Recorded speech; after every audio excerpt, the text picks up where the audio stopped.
What's up, NA fans? Super Ninja Austin back here with another NA podcast, which is episode 167. This time it's NXT takeover. NXT takeover, not takeover. They haven't been takeover since 2021. I meant to say NXT Deadline, which is NXT Deadline 2023 on December 9th, 2023. So we're gonna talk about what exactly went down tonight on not AEW, I mean on NXT, like on the pay-per-view, perhaps the last pay-per-view of WWE NXT pay-per-views, which I'm not sure why they have. I understand why they have NXT and have even not NXT, my apology. NXT pay-per-view on December, but not WWE's main roster, like TLC, or even something that's like TLC, like something that they should put. I mean, maybe they don't need to have every pay-per-view a month just to bring in some viewers and ratings to WWE, but still, it could have had some potential, like with someone like Randy Orton or LA Knight going to take on Roman Reigns this month. Like, which, I mean, don't rule it out. Like, it could happen on SmackDown, but I think they're going to save it until uh, the Royal Rumble, like the first pay-per-view of 2024 of WWE, and I would say. Like, unfortunately we didn't have a chance to see who's the culprit who attacked what's his name, Trick Williams. And I guess like that. And speaking of Trick Williams, I guess I was wrong about my predictions, which we're going to talk about that in just a moment. But also I want to talk about like the rematch between Nathan Frazier and Axiom, the match they didn't really finish because of interference from the women's qualifiers on the Iron Survivor match later on. Like later on from that evening, like that were announced from this past Tuesday. Make sure you check that out on my SNA podcast video and the clips and the views on YouTube. I mean, the videos on YouTube and watch them like exclusively on the USA Network or on Peacock, of course. The replays, of course. This is where, but yeah, Axiom won that match. That's all I could say about the Axiom versus Nathan Frazier match. But we are gonna talk about.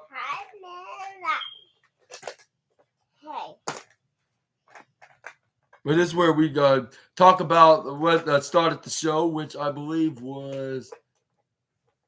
But first, we had Shawn Michaels and CM Punk come out and confirm. Sort of confirmed CM Punk's status, but they didn't really name drop anything. But it was just Heartbreak Kid Shawn Michaels presenting CM Punk, like making an appearance on NXT, and he did mention last night that he's gonna have a phone call with the Heartbreak Kid himself. That's where we have him speaking about like his status of what's next for him in WWE before he makes his decision up on WWE on the status of Raw and Raw and SmackDown. What he's gonna sign with, right? But he's not gonna name what. But yeah, Axiom and Nathan Frazier won the kickoff match, and then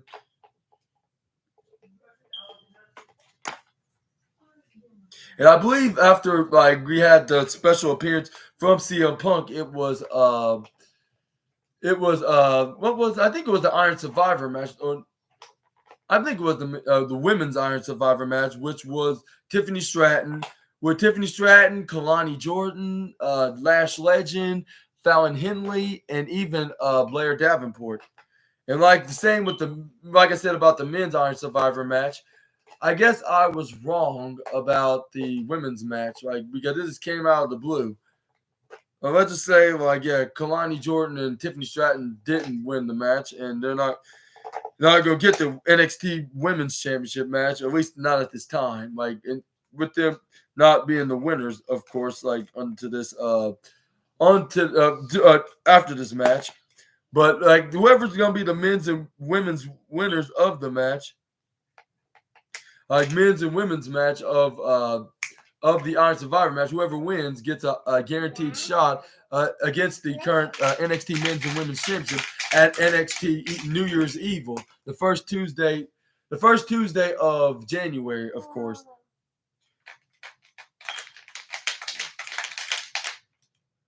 And this is where CM Punk kind of cracked jokes on Shawn Michaels. And this is where he was like, "Look at us, Shawn. Like, look, you never thought like the thought. You and me and you here at NXT." This is where Shawn Michaels said, "I just want to tell you something. A nice hoodie you got there." This CM Punk's like, "Oh, like this right here, this little pink." He was like the pink, this little pink thing. Like, I forgot my HBK merch at home. And then Shawn Michaels was like, "Oh, that hurts." Like, don't like. This is where CM Punk was like, "Oh, but you guys make up the guy that loves this color, like just like I make up with all these people back in back here backstage in W. Like, it's all about healing right here. This is a healing moment." So I'm like, and this is where Shawn Michaels was like, "Anything's possible, baby." Like, yeah, like you can, you best believe it. Like I have to agree with you on that. Anything's possible. CM Punk's like, "I got some good news and bad news right here. Good news. You want the good news?" And then the fans were like, "The good news, yes, like please, that number one good news." And everybody started chanting CM Punk like while he was like when CM Punk was about to reveal the good news, and CM Punk was like, "Well, I guess I'll you forgetting about everything about to say, and me forgetting everything about to say. Like I get to do this. Like I went backstage, and he's like, quite a few people came up to me, and they think that like I grew up like," and he was like, "I took selfies with him, and then I took selfies with you, like because I grew up watching you as well." And then this is where they took a selfie, like just for. And this was like, "Yeah, that's another thing I did. I missed my flight today. I got the phone call. I got to come in person to talk to you because the big question is CM Punk gonna be on SmackDown? Is gonna be on Raw, or perhaps be on NXT?" Fans are like have mixed reactions about this. They're like,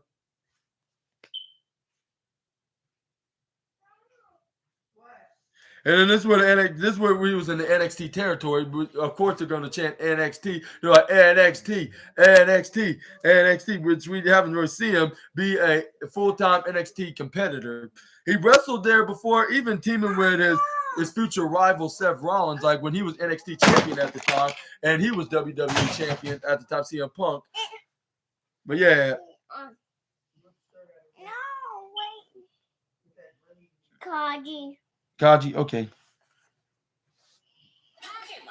But this is where CM Punk was like an NXT superstar, including like that could be a next NXT superstar. This is where fans are chanting CM Punk, CM Punk, CM Punk. Like saying making it look like he could join the NXT brand, but I think that's what the segment ended. This is where we got Dragon Lee versus Rey Mysterio, which they went back and forth, like going fighting into each other. Just watch it. Don't worry about. Oh, sorry, my viewers. I'm having a very cranky nephew. He needs to go night night.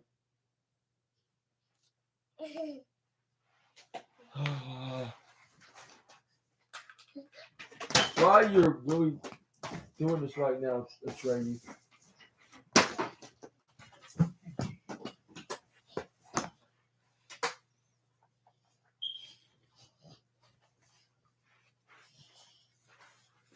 Trey, you stop! Please stop doing that. Okay, I'll put this on for you, and if it's not good enough, then please do me a favor.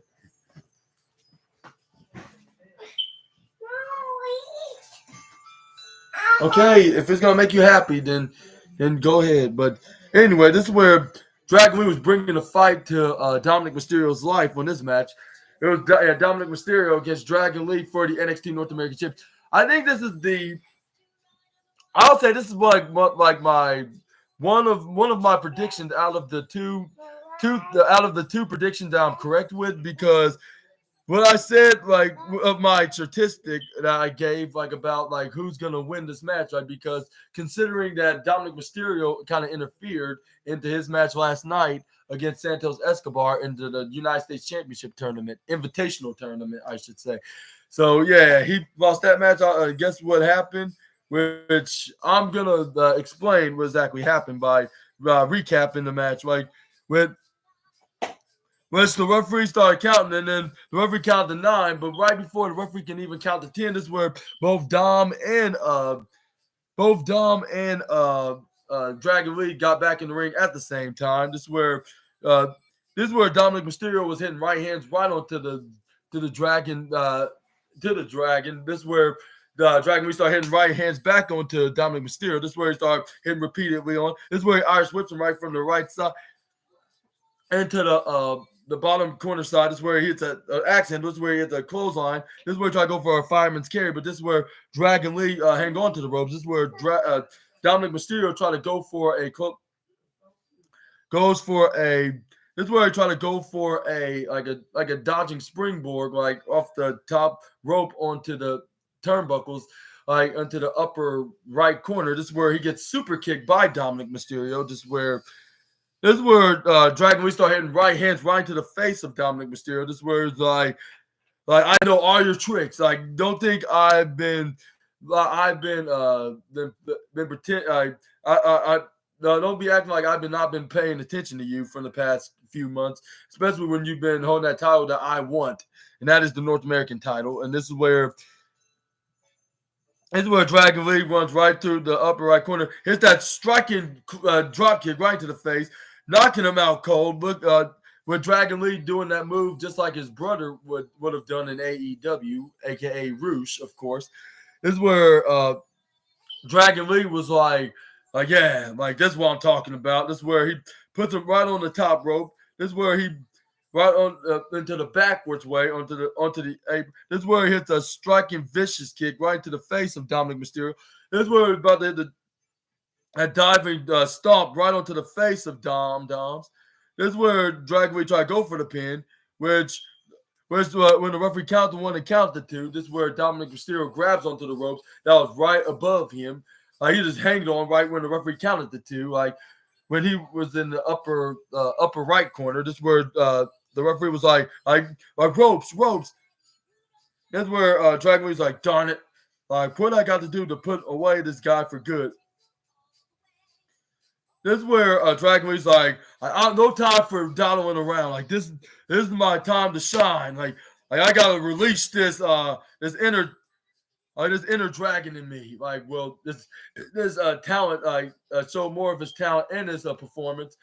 That was very entertaining at the time, which I'm not sure, like, what could I should make the match of the night.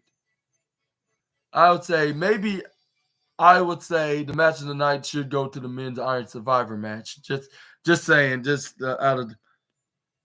And I would say this match was definitely I would say second match of the night, like, on my opinion, like, because this, like, not because it was the opener. I would say second match because it was something to watch and look forward to and being invested in and watching this the developmental territory.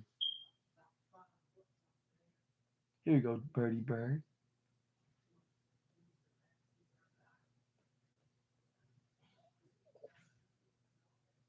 No, that one. No, wait. This one? Okay.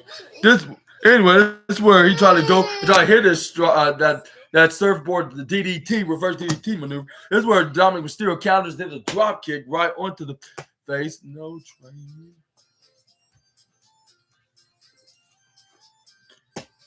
This is where Dominic Mysterio tried to take advantage, try to go for a pin, but the referee counted 1, referee counted 2, but Dragon Lee kicks out at 2.99999999999 double triple nine.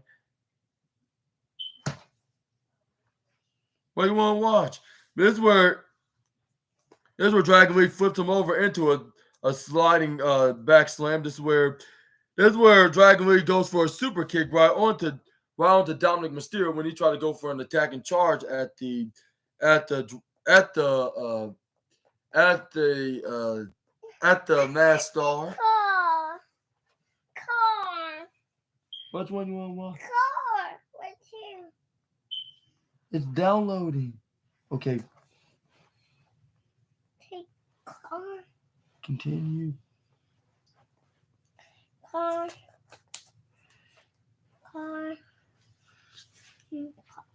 But anyways, this is where Yeah. Dominic Mysterio flips out of the botched sit out power bomb. This is where Dominic Mysterio tried to go for a power bomb of his own, like which I think he took a page out of the playbook, but it looks like more like Gunther's power bomb. But as soon as he did so, it looked like he was about to retain, like by using Dragon Lee's old finishing move, like insults and injuries. This is where, but when the referee counted the 1, 2, and he was as soon as about to count the 3, this is where Dragon Lee kicks up his shoulders and did a backflip while doing so in the process.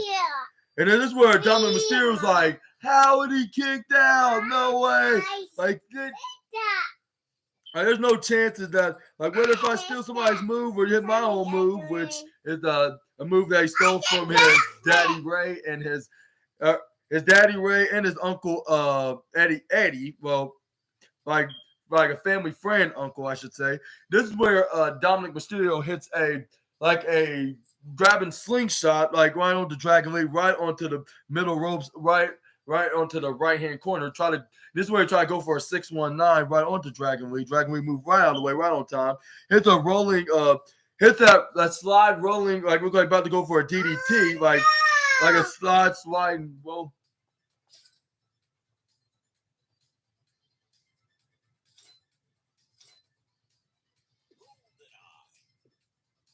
Anyways, this is where he hits a slide, like it rolls, like slide onto the torso of Dominic Mysterio, right on his arm, flips right back over, puts him in a powerbomb position, which he hits the sit-out powerbomb, got the 1, 2, 3, and yes, or not 1, 2, 3, not yet. It was a guaranteed because it was a guarantee on the second, and let me tell you that it was a guarantee onto the second attempt by hitting that sit-out powerbomb that he normally does, and this is where Dragon Lee was like, come on, like, come on, get up. This is where he tried to go for a surfboard DDT, which he finally did so. And I think that would have done it. Like, I was like, this is going to do it. Like, I was surprised that Dominic Mysterio was not trying to attempt a counter and a reversal onto onto Dragon Lee. Like, he just allowed him to hit the move right onto him. And the surfboard DDT that Dragon Lee puts all his opponents away, including the likes of JD Madonna, Cameron Grimes, and what's his name? Cedric Alexander. And he got the 1, 2, 3. I was like, wow, he really did it. Like, and this is where Vic Joseph couldn't believe it. This is where Rey Mysterio was celebrating with Dragon Lee. He's like, yes, like my new protege did it. Like, and he showed my disrespectful son that it's not, it doesn't pay to be an evil a-hole, like, and disrespect his father. And this is where Rey Mysterio was like, oh my God, like, I am so proud of Dragon Lee. Like, he's more of a son than my son Dominic is.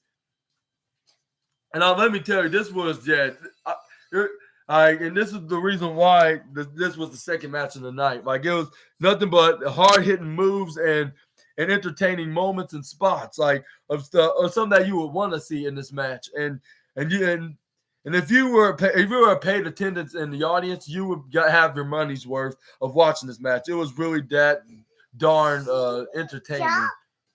And this is where Rey Mysterio celebrated. They even got this is where they even put the side plates right on it, like on it to be the new champion.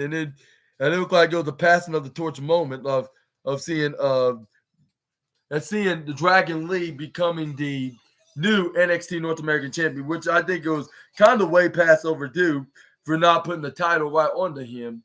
I mean, they kind of needed to. They probably waited because they had some storylines like to change, like with Mustafa Ali, with him no longer being in the company, so they replaced him with Trick Williams, and then soon as like the storyline when who attacked Trick Williams was about to go ahead, like they had to have him lose the title to back to Dominic Mysterio, and then that's where they try to upgrade him to become NXT champion against Ilya Dragunov, which he was added to the match with his best friend Carmelo Hayes and Baron Corbin and Dijak. But somebody came from backstage and attacked him, which like we have two suspects, which one of them being Alexis King, which is Brian, aka Brian Pillman Jr., and then we have and that's where we have and then this is where we have what's his name? And this is where we have this is where we also have what's his name? And we also had what's that? And then we also have Carmelo Hayes, his own best friend, which we're gonna see probably at New Year's Eve. Well, that's all I'm gonna put out there, but this is where we had Fallon Henley and Blair Davenport start off the Women's Iron Survivor match. Like, yes, sir, man, we got the Iron Survivor match, which I thought it would probably be after the opener. Like, and I thought Carmelo Hayes and Alexis King was gonna be the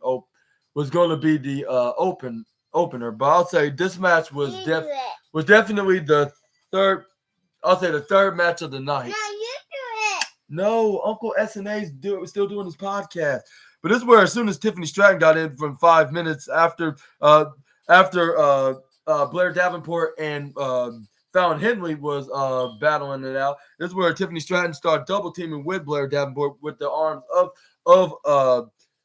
Fallon Henley. This is where Fallon Henley was trying to get out of it, but that was slowly but surely a process. But they managed to get off because nothing wasn't working, so they started double teaming the former NXT Women's Tag Team Champion by both double teaming Irish whipping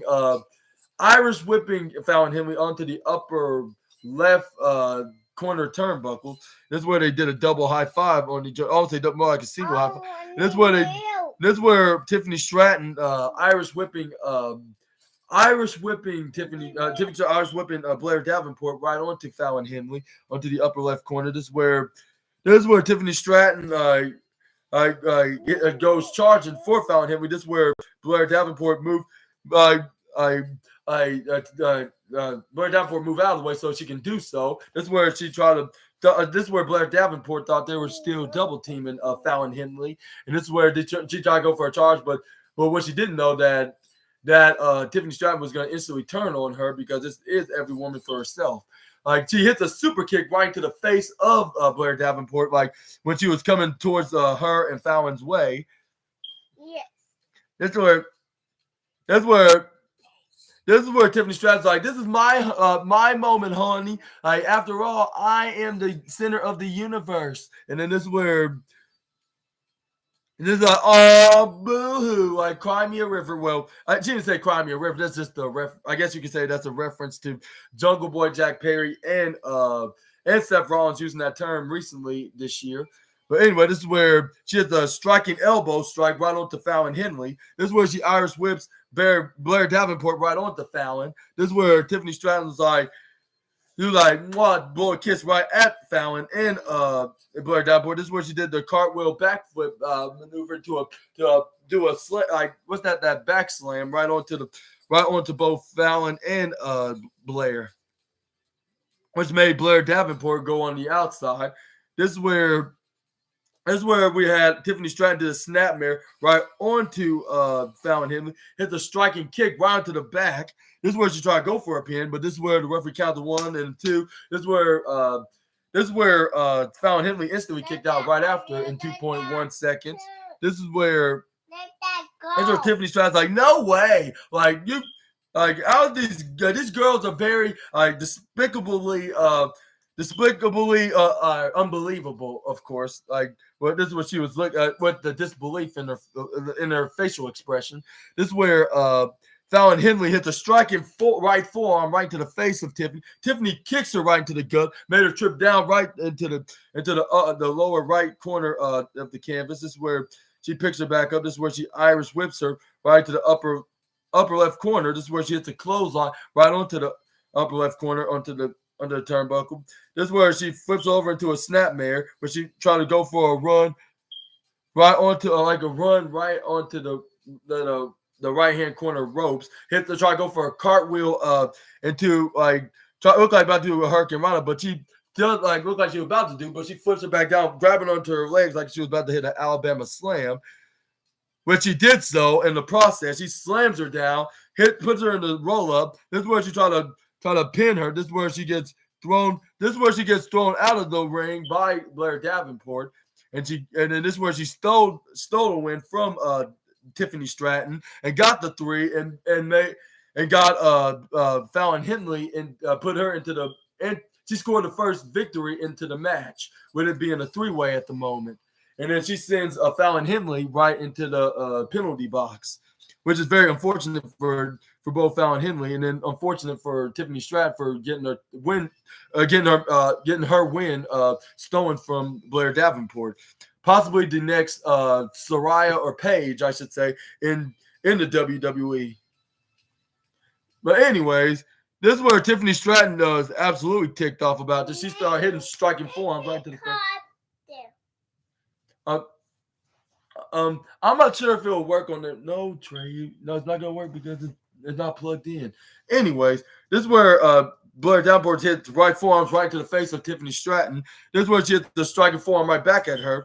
This is where we got Kalani Jordan coming out there to go out there to fight both Tiffany Stratton with her, both Tiffany Stratton and Blair Davenport, because she hits a charging clothesline right to Tiffany Stratton as soon as she got in the ring. She hits a clothesline to Blair Davenport as well. This is where she hits the cartwheel elbow strike, back elbow strike, right landing on both Blair Davenport and Tiffany Stratton.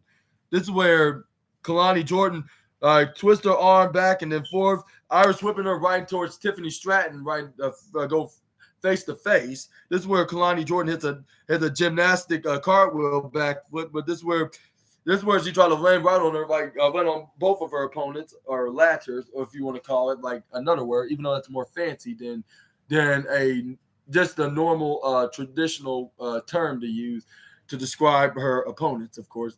But they both catched her. They try to go for a double back suplex. Kalani Jordan flips out of it. This is where she hits a double middle drop kick. This is where she goes for a backflip. This is where she kicks her right in the midsection. This is where she's about to hit her finishing move, which is like a playmaker-like move, which I think Kalani Jordan has a different version of the maneuver. But before she can even get the 3 count, though, this is where she gets stopped by Blair Davenport with her getting her hair grabbed, and this is where she gets thrown outside of the ring by Blair Davenport. This is where on the right side, this is where she hanged on to the ropes onto the upper left corner, like onto the left corner of the apron, which is the hardest part of the ring, which is harder than my nephew's book right here. See? Anyways, this is where Kalani Jordan hits a springboard drop kick right into the face of Blair Davenport. This is where she hits the split-legged moonsault. This is where, before she can even get a 3 count, because it looked like she was about to send Blair Davenport right into the penalty box. This is where Tiffany Stratton pulls onto her leg because she do not want nobody else scoring a win. She wants to. This is where she starts stomping on Kalani. This is where she started hitting a right forearm or elbow right into the face of Kalani Jordan. This is where Kalani Jordan went back and hit a forearm right back at her with her right forearm. This is where Tiffany Stratton hit right back with her right forearm, respectively. This is where Kalani Jordan answered back with a forearm right to her jaw. This is where Tiffany Stratton kicks her in the midsection. This is where Irish whips Kalani Jordan from the right hand corner ropes. This is where she tried to go for a clothesline to Kalani, but she ducks right on the outside. I mean, not outside. Ducks right out of the way of Tiffany Stratton's clothesline. This is where she runs right from the. She goes right through the left-hand corner ropes. This is where she tried to go for a crossbody. Tiffany Stratton caught her in midair.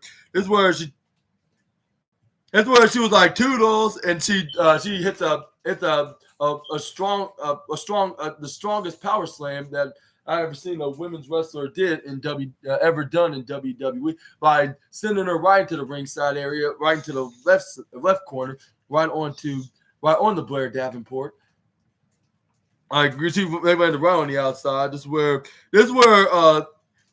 Tiffany Stratton's arch rival Fallon Henley get back into the match. This is where she got in, out because her time was up from being in the penalty box.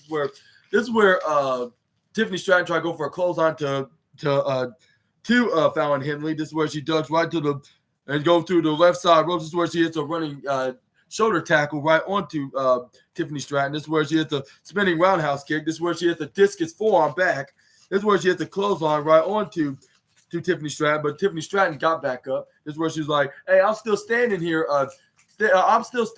Fallon." Like, this is what he's like, "What are you gonna do about?" This is where she hits a whacking slap right across the face of Tiffany of what's her name, Fallon Henley. This is where she went round to the middle ropes. This is where she hits a blockbuster neck breaker. Justin, can you step back? This is where Fallon Henley hits a spinning face buster right onto Tiffany Stratton. This is where she hits the shiniest wizard kick. Get a pinfall. When she get a pinfall victory, sending Tiffany Stratton right onto the penalty box by getting the 1, 2, 3 after that shiny wizard kick she delivered, which is Fallon Henley's finisher maneuver. This is where Kalani Jordan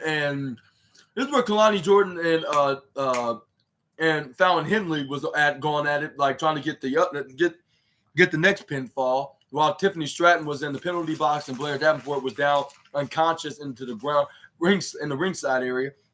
This is where Kalani Jordan got her in the back to belly position maneuver, pushes her right into the left corner ropes, hits a roll up, which is the most devastating move in sports entertainment. This is where she nearly got a 3, but she only got a 2.2 count. This is where Kalani Jordan tried to go charge at Fallon Henley, but Fallon Henley took a play out of a page out of Rob Van Dam's playbook by tripping over her leg and tried pinning her with her legs and with her left arm as well, I believe. This is where referee count to 1, referee count to 2. Kalani Jordan kicks out of it. This is where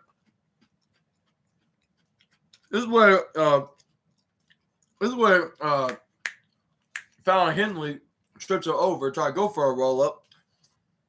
This is where Kalani Jordan kicks out at 2, right at 2 even. Try to put her in a backslide, which with a slowly but surely process. The referee count to 1, the referee count to 2, but Fallon Henley kicks out, hits a striking right hand right to the left shoulder. Kalani Jordan hits a right hand to her face, and Fallon. This is where she kicks Blair Davenport out of the ring, like into the ringside area. This is where she turned around with Fallon Henley. Fallon Henley hits an arm drag right onto Kalani Jordan. Had her down into a grounded abdominal stretch with Fallon Henley's right knee. Right? It's gone. Mm-hmm. But you put your knee right onto the head of Kalani Jordan. Here we go. You want to eat this part? I guess not. Okay, 1 second, my viewers. I'm going to get my nephew some more snacks, and I'll be right back reviewing this video.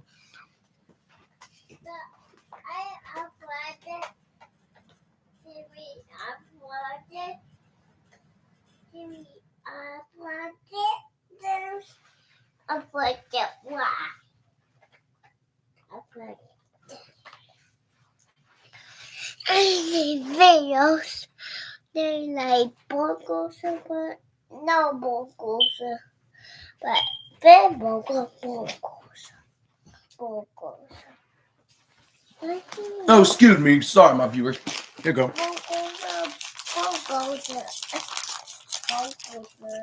Here you go.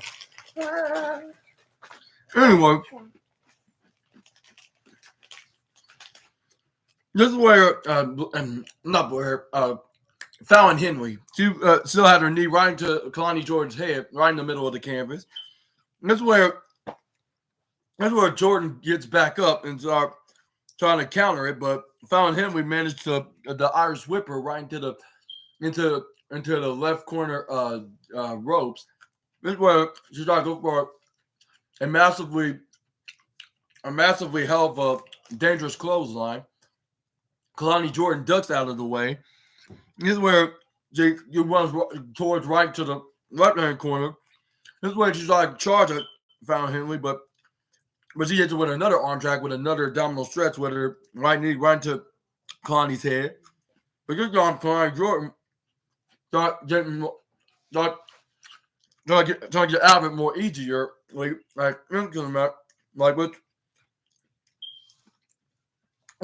which there was 5 seconds left, which Tiffany Stratton was getting out of the ring. I mean, out of the penalty box. This is where she went straight on to Fallon Henley when she threw Kalani Jordan right into the left corner apron.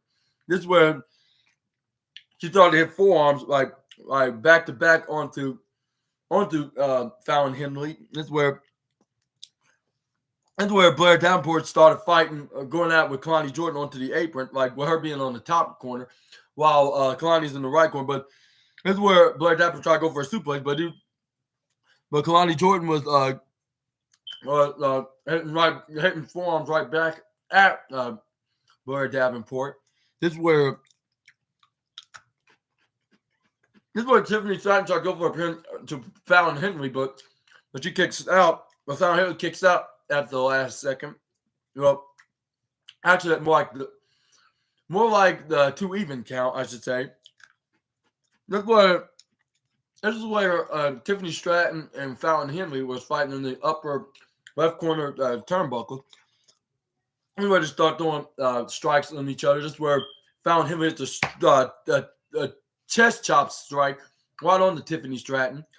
She was like, like, curse this. And this is where she, yeah, I believe she called her the B word, which I don't know the initials of the B word. But this is where she was like, and then she tried to go for a strike. She gets chopped again, but I see her where a striking knockout. Well, it didn't really knock out the former NXT Women's Tag Team Champion. They brought her down at the moment. This is where Tiffany Stratton tried to do a double team suplex on Kalani Jordan with Blair Davenport. This is where Fallon Henley tried to go where a suplex onto the opposite to the ladders, but to the ladder of Tiffany Stratton and Blair Davenport. But the 15 minutes had passed, and it was Lash Legend's turn to come out there and try to help out. I mean, not help out, more like they're trying to be the finishing pieces of the Tower of Doom, because Fallon Henley was going for Blair Davenport while Tiffany Stratton was going for Kalani Jordan. And then they were like in a double suplex position for enough for Lash Legend to pick up both Tiffany and Fallon right off the top rope and do a double power bomb on both women. But it turned into a Tower of Doom with all 5 women coming down to from the ground. Well, I'll say 2 women, which was Fallon Henley. It was 2 for 1 because it was Fallon Henley and Tiffany Stratton, but both Kalani Jordan and Blair Davenport was still on the top rope. This is where she hit a right hand to both, or right strike right onto Kalani Jordan, and a left knife edge chop right onto Blair Davenport. This is where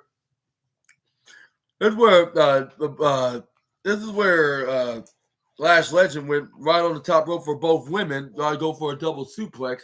This is where Vic Joseph was in disbelief. She was like, he was like, she can't really do this. Like, there's no way in hell. And you got to keep this charge. Not that one. Not that one. Okay. Mine. But anyway, What? it's where she did so. That's where she does a kip up afterwards, like trying to look like the next Bianca Belair, but I don't think that's possible, like because she don't have the long ponytail and she don't even have a stick that's known as EST. So I don't think other than picking up Otis, I don't think she'll have that much comparisons to the EST. I know everybody else, anybody didn't, everybody, like nobody didn't ask that she's like Bianca Belair. At least the one, even well, at least the ones that I know don't even talk about that she's a comparison of Bianca Belair. But however, I can see her can be some kind of an entertaining and very popular figure in WWE, even if she gets called up to the main roster. But this is where she tried to go for a choke slam to Tiffany Stratton, which she did so.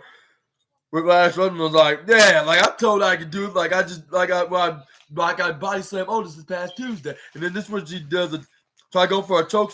This is where she tried to go for a choke slam, but she turned into a stand up power bomb right onto Fallon Henley afterwards. And this is where she picks up Fallon. This is where she stacks both ladies like with her stacking Fallon Henley on top of Tiffany Stratton to get the easy 1-2-3 victory, which he did so. The referee counted to 1, the referee counted to 2, the referee counted to 3, which I believe.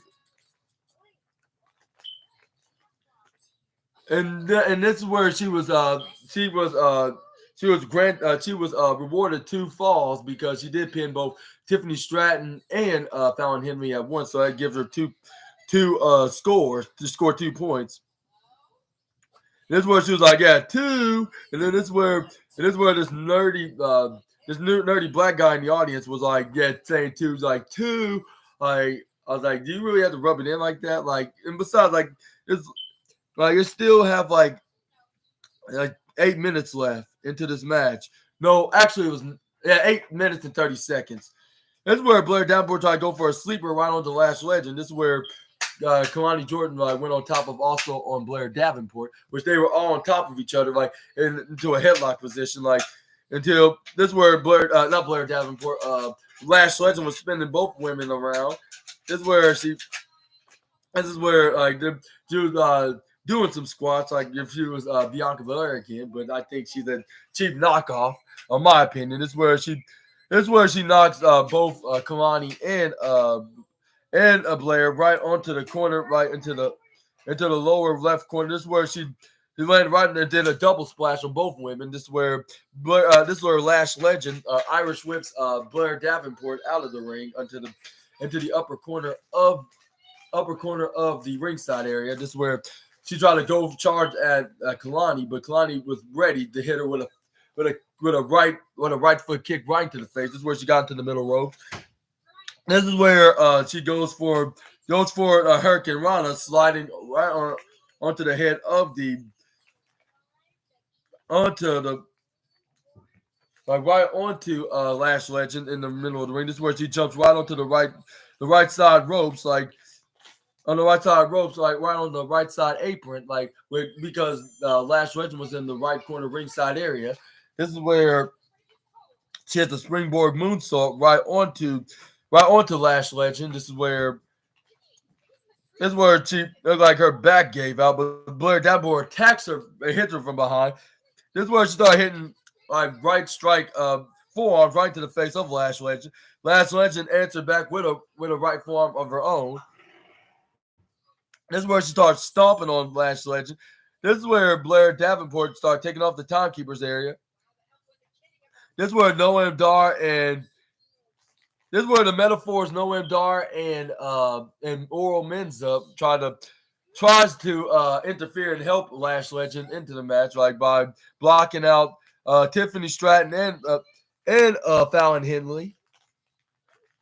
And this is where Jakar Jackson was there too to block.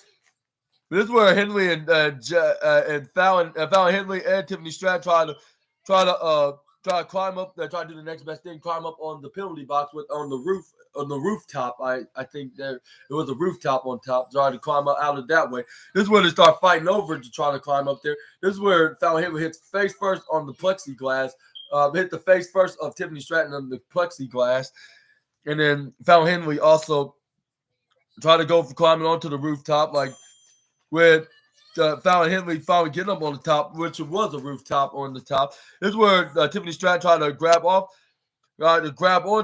Fallon Henley, push her off on the announce table, which she fell right on top of it, making the announcer's table collapsing. Which I think the fans were chanting "Holy Sugar Honey Iced Tea," but they didn't say Sugar Honey Iced Tea. They said the initials of the word, which I believe they did not muted it out because considering they're on Peacock and not on the USA Network. So yeah, they could say it as long as they want, I suppose. But this is where Tiffany Stratton hits a crossbody onto everybody, like onto hit a cross. This is where Tiffany Stratton hit a crossbody on Blair Davenport, Noam Dar.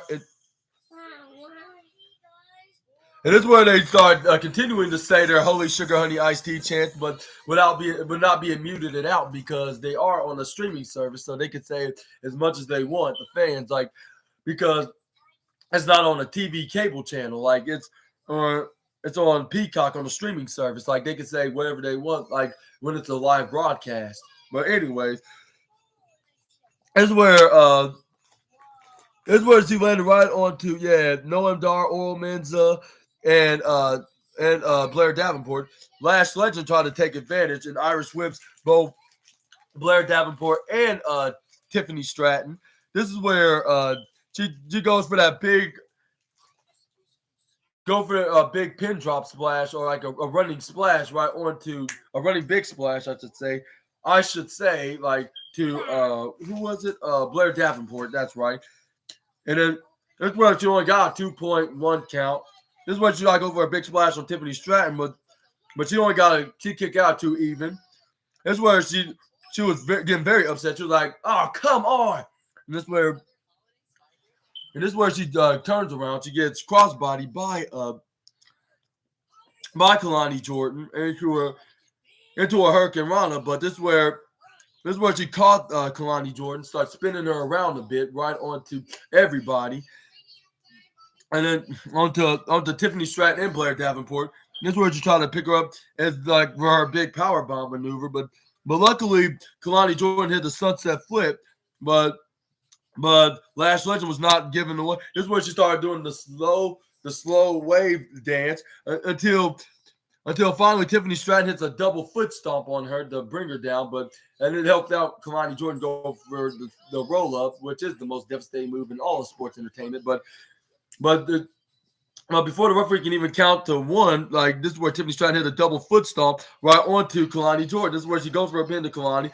She goes for a 1. She goes for a 2. But before the referee can hit 3, this is where her arch rival of NXT, what's her name, Fallon Henley came in the ring, got involved, went for the save. This is where they start going back and forth until they hit a double clothesline on each other. This is where Blair Davenport hit the double foot stomp on Kalani Jordan, taking advantage, hit and sends Kalani Jordan to the penalty box, which I would say that's very unfortunate for poor Kalani. And then Blair Davenport was now tied with Lash Legend with getting 2 victories in the Iron Survivor match. No, Treyu. That's where but Fallon Henley was number 1. This is where fans were chanting, "This is awesome." And I was agreeing because this was a very interesting women's Iron Survivor match. I was like, for being an NXT Premium Live event, I would say this. I'll say right now, I think that this NXT pay-per-view was the greatest NXT Premium Live event / pay-per-view of 2023's NXT pay-per-view list, of course. Like, I enjoyed myself watching this while watching AEW Collision at the same time. Excuse me. But this is where like absolutely splendid, like the best way to describe of NXT deadline, their premium live event deadline, of course.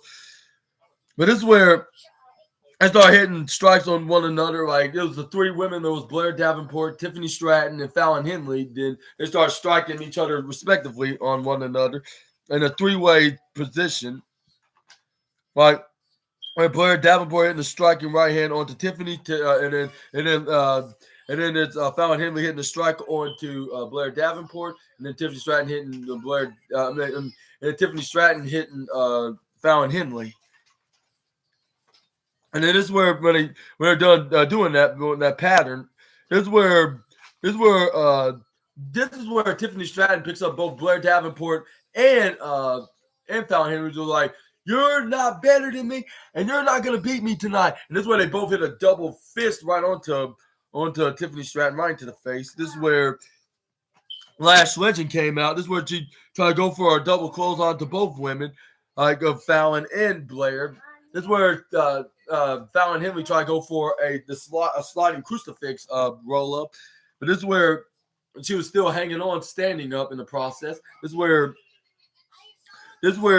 Blair Davenport tried to go for a crossbody, but then she got caught into a fall away slam position with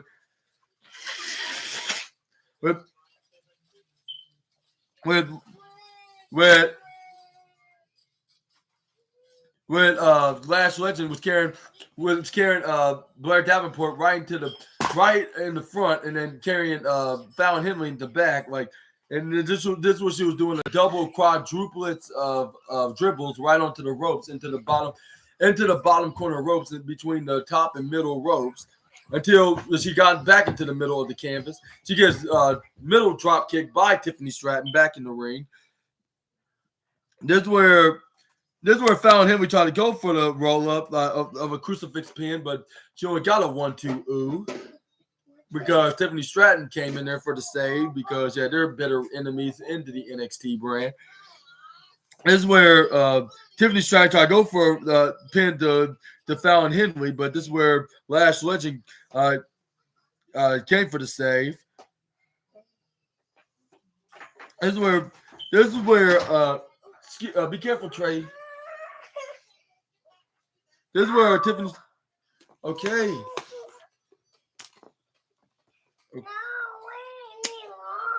This is where it was anyways, this is where Tiffany Stratton was then going fist and forearm and fist, like with with Lash Legend, like with Lash Legend slamming Tiffany's face right onto the canvas. This is where Lash tried to go for. Oh. This is where he tried to go for a pin, but I think Fallon Henley went for a save. I don't know what you want me to do, but anyway, this is where Kalani Jordan was out of the penalty box. This is where she got back in the ring. She hits a middle drop kick right onto Tiffany Stratton. This is where Lash Legend kicks her right to the midsection. I can't hold on to this. I cannot play right now, Trey. I'm doing the review right now. This is where Lash Legend tried to go for. This is where Lash Legend tried to go for a suplex, but she gets stunned by Kalani Jordan. Kind of a similar move like Orange Cassidy does when he does like those rolling, like those flipping suplex kind of stunners. Excuse me, but anyways, this is where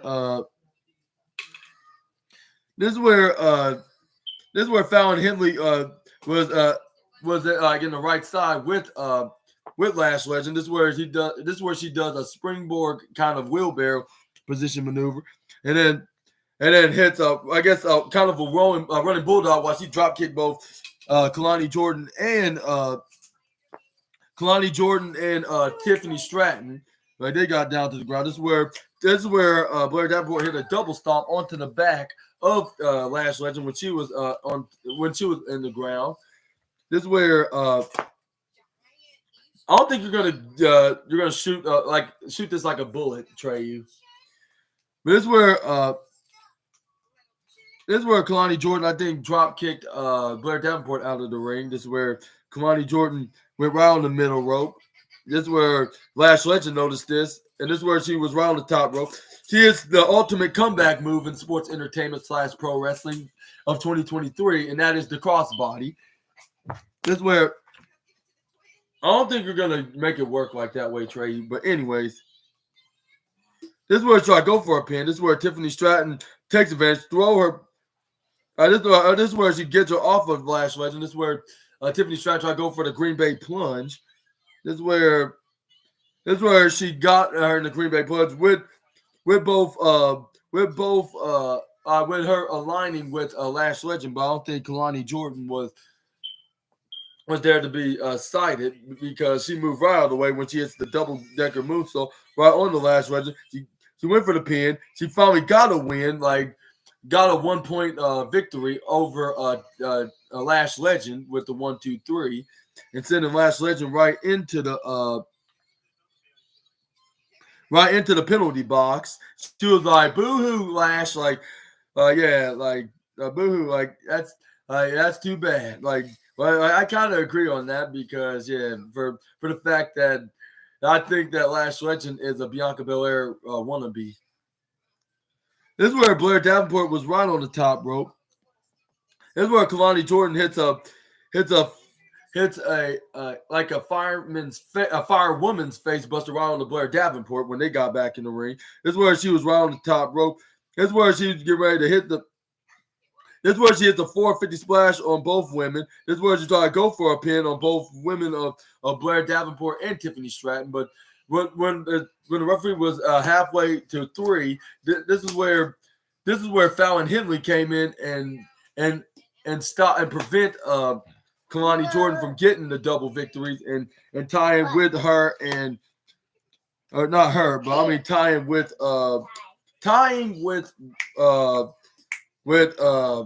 Lash Legend and Blair Davenport, of course. This is where Fallon Henley tried to go for a pin, but this is where Blair Davenport kicks out. But when she tried to go, she kicks out after at 2.5. This is where she tried to go for Tiffany Stratton for a count, but she only got a 2.1 count. This is where Fallon Henley was trying to go for a single leg Boston Crab. This is where Blair Davenport put a sleeper onto Fallon Henley and on top of her, with Fallon Henley doing a single leg Boston Crab on Tiffany. And this is where we had 1 minute left. So who's gonna win? Because Lash Legend and Blair Davenport got a. Blair Davenport got it was Kalani Jordan put a dragon sleeper, a reverse dragon sleeper onto Blair Davenport, but she was rolling out of it by pushing Kalani Jordan right to the upper left corner of the turnbuckle. This is where Kalani put her legs and put her feet right into her face, do a kick and a stomp right into the ground. This is where she does the single split, a double split-legged moonsault, but this is where Blair Davenport caught her in midair. This is where she has a single axe handle. This is where she goes for the. This is where she hits a spider-legged moonsault. I mean, not leg moonsault. A spider-legged German suplex right onto Kalani. This is where Blair Davenport hits that striking knee strike right on Fallon Henley and got the 1-2-3. Yeah, literally.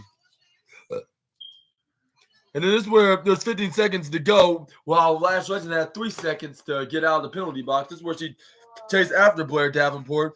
And then this is where Blair Davenport ran out of the way. Lash Legend won't catch up to her. And then the time went up to 25. And yes, sir, man, Blair Davenport is your winner. And she scored 3 points while Lash Legend got 2 and 1. One is tied with Fallon Henley and Tiffany Stratton, and then dead last was Kalani Jordan getting no points, which I believe she's gonna be humiliatedly make fun of about not even scoring a victory by one of the women's heels in AEW, which I believe that's gonna start some kind of an interesting program. Trey, you stop. Anyways, no, don't dump. Trey you. But anyways, this is where yeah. But I think we're gonna see this feud continue with Tiffany Stratton and Fallon Henley. I'm saying they came up third place, like in a tie, like because considering they're both only got 1 point, and they're gonna be blaming each other for them being their own reason of keep being the save every time when there's a pinfall, like and making sure they don't win and win the match, which it kind of cost them of winning the match respectively on each other, just like a similar scenario with Roxanne Perez and Kiana James. Like, well, speaking of which, that's going to be later on in the match, which that'll be after the men's Iron Survivor match. Make sure you stay tuned for that. But what you thought about tonight's NXT? What you thought about this match of the women's Iron Survivor? Do you think it should have been Blair Davenport? Let me know down in the comments below. And what do you think about her facing Lyra Valkyria for the NXT Women's Championship in the first Tuesday? Trey, no. Sorry, be careful next time. Do not slam your. That's what happened to the TV, Trey. You gotta be cautious. But yeah, let me know in the comments below. We're gonna move on to the next next slide. My food. Your food. You just ate the rest of it. Yeah, I need some more. Can you ask Grandma to get it for you? Yeah. But anyways, we move on to Carmelo Hayes taking on Alexis King. I'll say maybe this was the fourth match of the night, if not nothing else.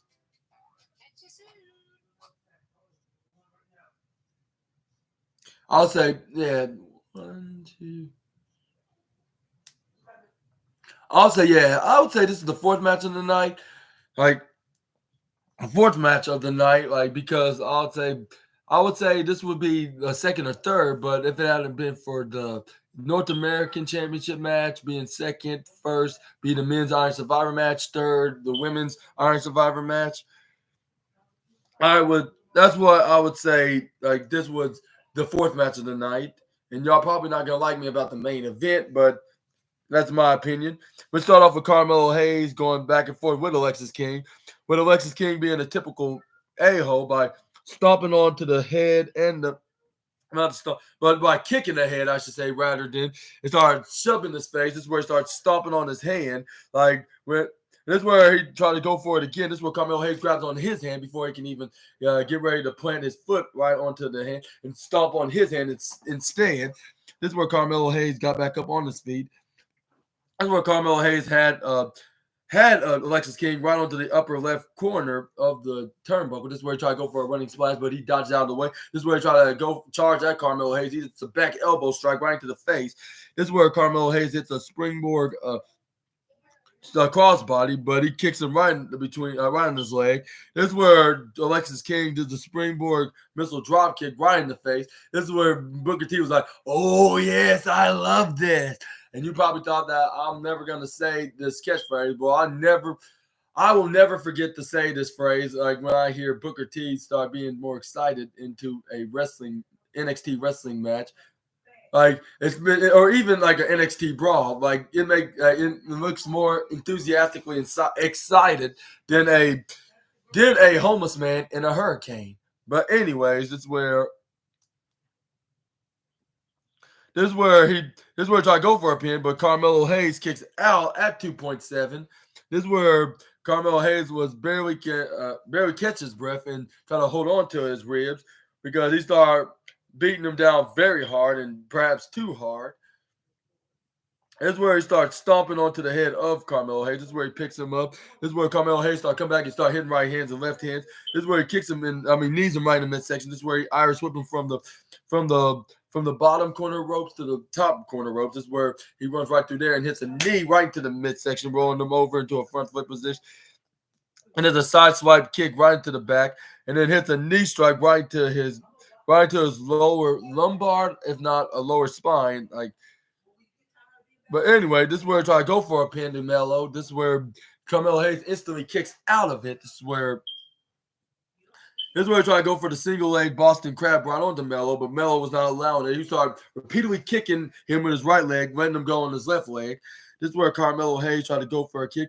This is where Alexis King tried to go grab onto the leg. This is where he hits an instant-giri right onto Alexis King. This is where he's trying to mess up the left knee like that.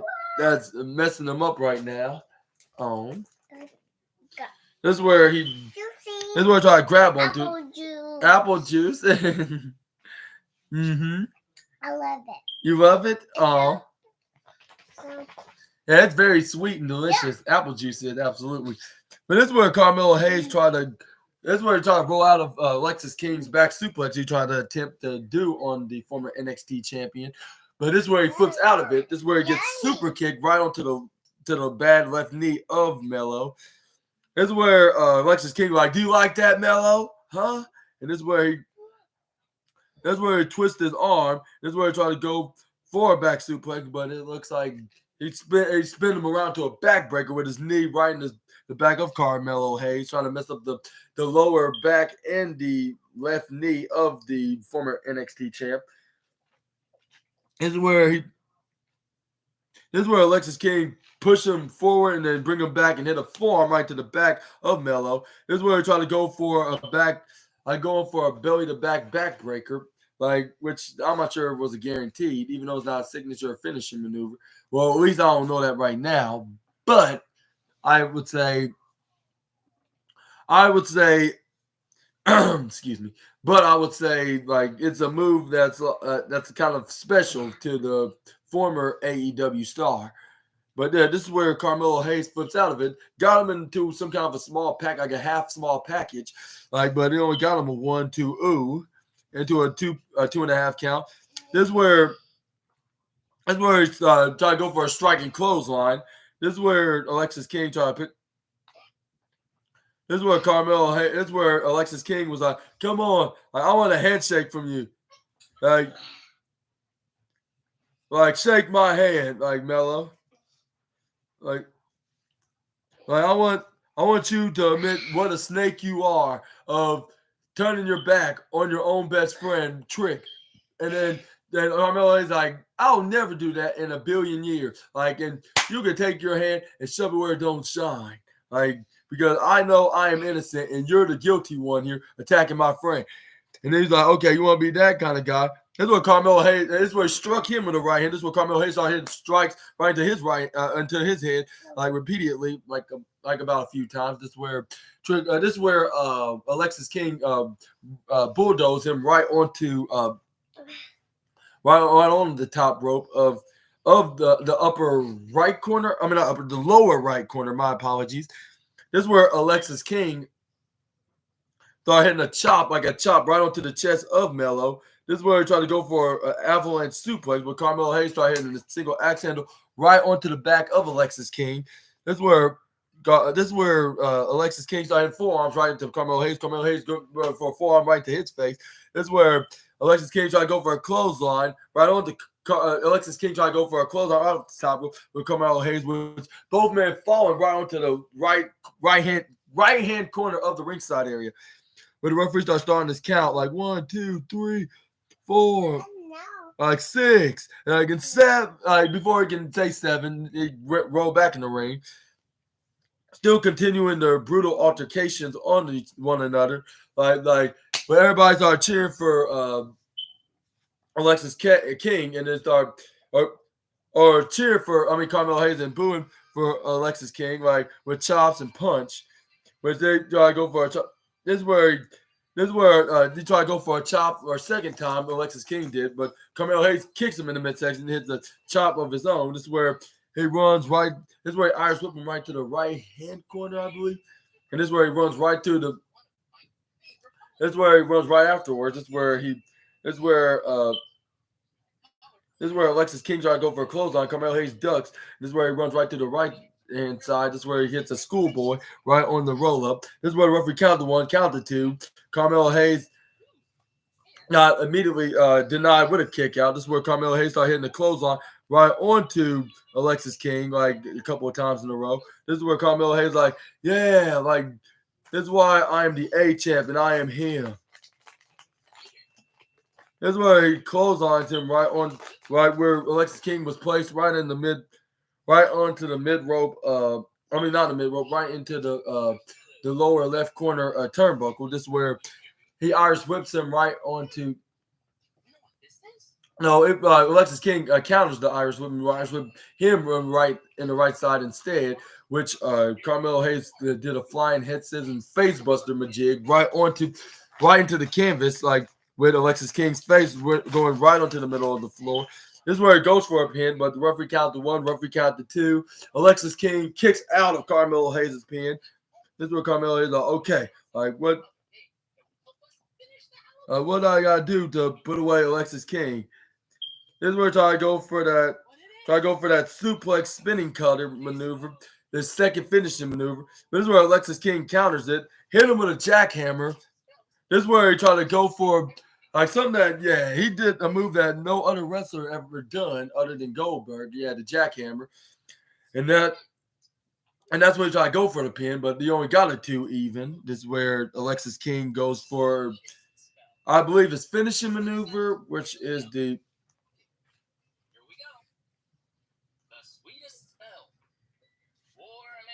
This is where it started, but before he hit the finish, this is where it started. He hit striking right hands right into the side of Carmelo Hayes. Started hitting right hands right on the Carmelo Hayes. This is where he picks up Alexis King picks Carmelo Hayes up into a double hands up in the air. This is where Carmelo Hayes roll out of the suplex. He slams him right into his on Alexis King's back. This is where he gets kicked right into the face by Alexis. This is where he did this roundhouse kick right onto him. Like this is where he goes for a springboard leg drop, but he gets struck with a right hand strike right into the jaw. This is where he hits the. This is where he tried to go for a third backbreaker, which he barely did. This is where, but he still get caught with the face breaker by Carmelo Hayes. This is where he was about to hit the nothing but net, which I believe Alexis King oversold it because he went right towards where Carmelo Hayes is and waited for him to do it. Which that's you couldn't you wouldn't be the most noticeable. You wouldn't be the most intelligent person to notice this, to see this Easter egg from Alexis King. But yeah, Carmelo Hayes hits the nothing but net, got the 1, 2, 3, and it looks like something tells me we still gonna have like shenanigans going on with Alexis King being under the skin of Carmelo Hayes of seeing him being weakened by getting weakened and excuse me, being weakened and have some consciousness, like of saying that he's the one that attacked Trick Williams, which he's in denial of, which I don't know who to believe, but it makes it so convincing that it could be either of these men. But we're gonna have to see what's next in the upcoming couple of weeks of this NXT booking. But yeah, stay tuned for more of that, by the way, my SNA viewers. But we're gonna but yeah, big win. I kind of figured Carmelo Hayes was gonna win so they can continue this feud. And yeah, some tells me this feud's not gonna end anytime soon. Uh-oh.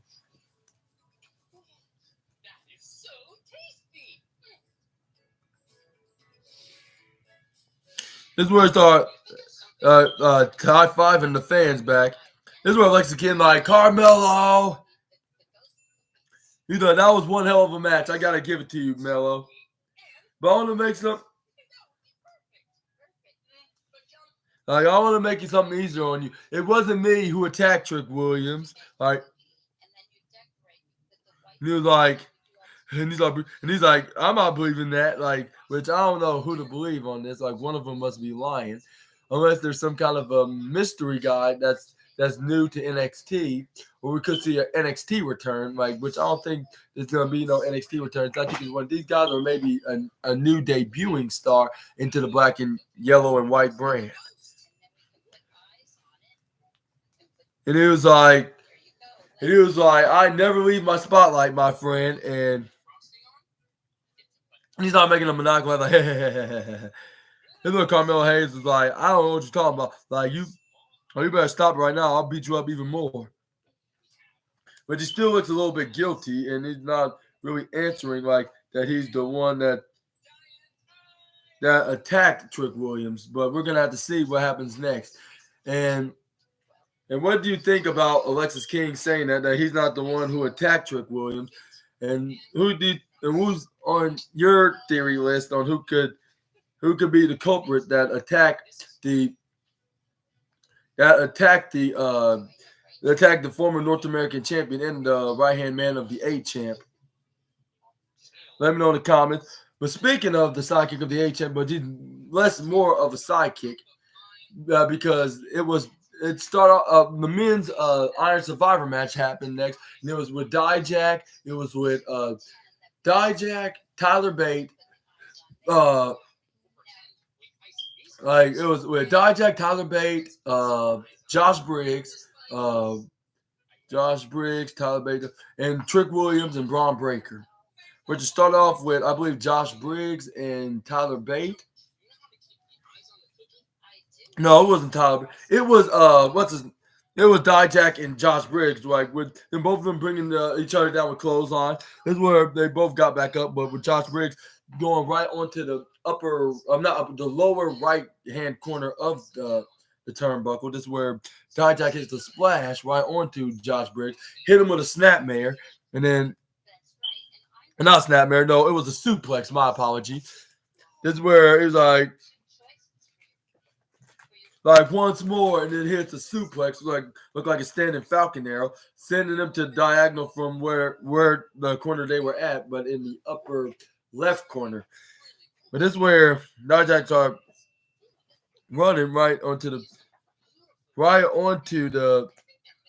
the middle. And this is where he tried to go for a choke slam right onto Josh Briggs in the middle of the ring. This is where he tried to go for an attempt. But this is where this is where he hits the sit out choke slam right onto Josh Briggs. This is where he tried to go for a pin, but he nearly I even thought what's his name? Vic Joseph. You would have thought that it would have been a 3 count, but no, he kicked out at 2.99999999999 double triple nine, a negative 0.1 from being 3.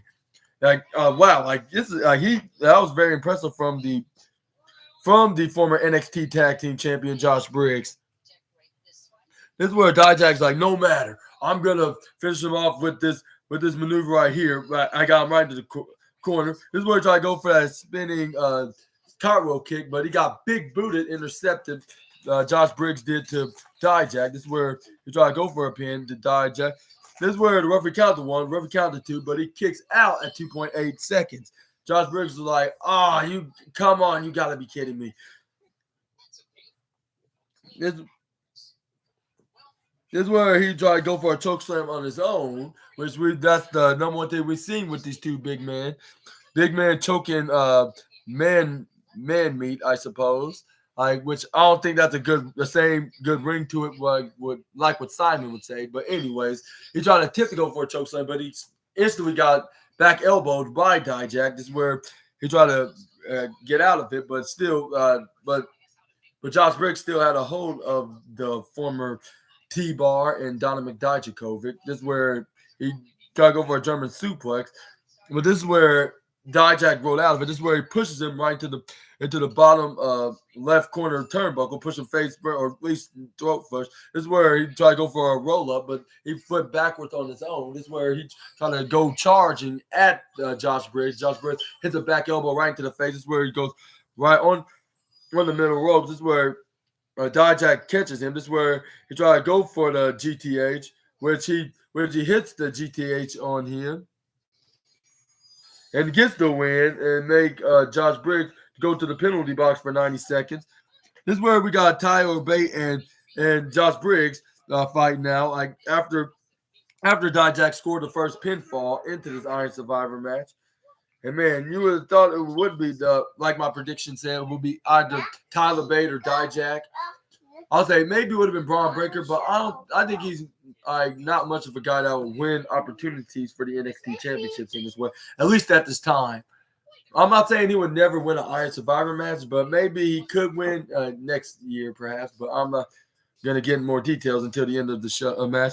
This is where Tyler Bate started hitting strikes like right hands repeatedly. This is where he tried to run right to the left. This is where he tried to run from the left side. This is where he tried to go for, I believe, a crossbody, but he gets caught with a chokehold by Dijak, looking like he's about to go for a choke slam. But this is where he throws him right onto the upper right corner. This is where he tried to go for a charge. This is where Tyler Bate put his feet up right into his face. This is where he puts him up and puts him down. This is where he hits an elbow right into the face of Dijak. Hits a mid rope European uppercut right onto Tyler Bate. I mean, June, that's how you look. Yeah. June, guess what kind of car Louis was racing? What he was? A Lamborghini. A Lamborghini? That's about Midland. You know when you pass going to Shawnee Mission? Really? Wow, I should have known. He's going to the hospital. Yeah. We were about going to the hospital like KU. Yeah. Mm-hmm. Yeah, mommy's at hospital. But anyway, this is where he hits a European uppercut right onto Dijak. This is where Tyler Bate goes right to the bottom left. The bottom left corner, hits a running strike in European uppercut. This is where he tried to go for an exploder suplex. This is where Dijak started hitting elbow drops right onto Tyler Bate. This is where he picks him up into a fireman's carry. This is where Tyler Bate flips out and roll out of it. This is where he landed right onto the lower left hand corner of the turnbuckle. This is where he goes for this is where he tried to go for an exploder suplex when Dijak tried to go for an attack. But this is where he wants you to guess what type it was. What kind? He said, "What kind?" You tell him then. Yeah. He's listening. I'm listening.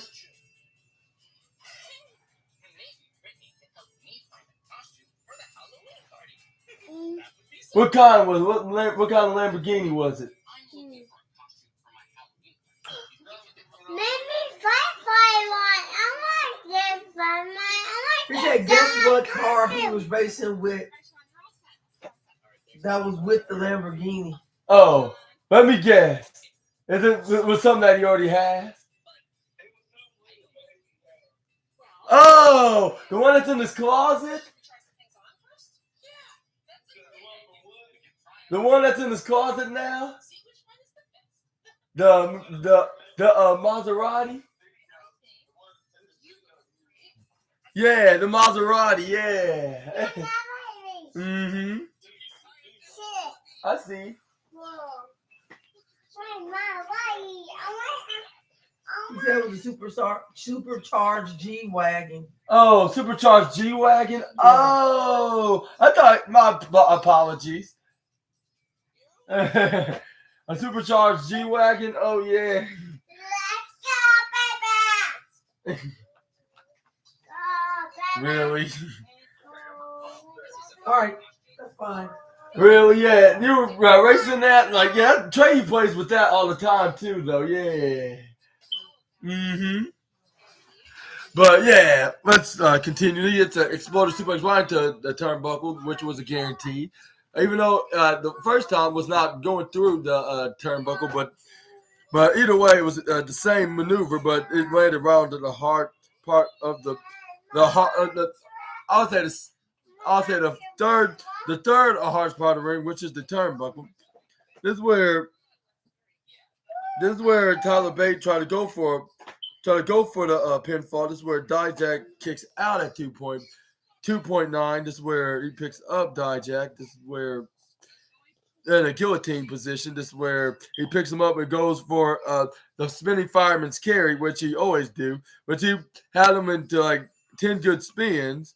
But this is where Josh Briggs was back and out of the penalty box. This is where he hits a huge big boot right to the face of Tyler Bate. This is where This is where he Irish whips. No.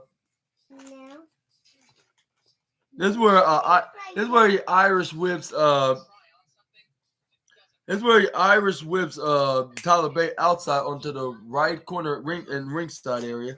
This is where. This is where. This is where Josh Briggs hits his idol's finishing maneuver, which is the clothesline from Hale. This is where he tried to go for the 1, 2, 3, which he successfully did. Went for that plan, and this is where Josh Briggs got the one fall tie and die jack. This is where Josh Briggs. This is where Josh Briggs throws Tyler Bate right into the plexiglass into the penalty box, like, and then I guess Josh Briggs got some revenge on the Dijak. This is where he throws him back in the ring, and then this is where he Irish whips him right into the corner, turn right onto the top of the steel steps. This is where he whips up right into the steel steps, hits a diving European uppercut right out of nowhere. This is where he hits a face first right into the hardest part of the ring apron. This is where Josh Briggs tried to go for a big boot, but he gets caught between the ropes. Like when Josh Briggs was grabbing on between his midsection. This is where he hits a European uppercut springboard right into the ring. That's where Tyler Bate tried to go for a pin, but this is where Josh Briggs kicks out instantly. This is where he picks him up and hits some knees right to the midsection. This is where he tried to go for the Tyler driver. This is where Tyler Bate got flipped over by Josh Briggs. This is where Josh Briggs hits a sidewalk slam right onto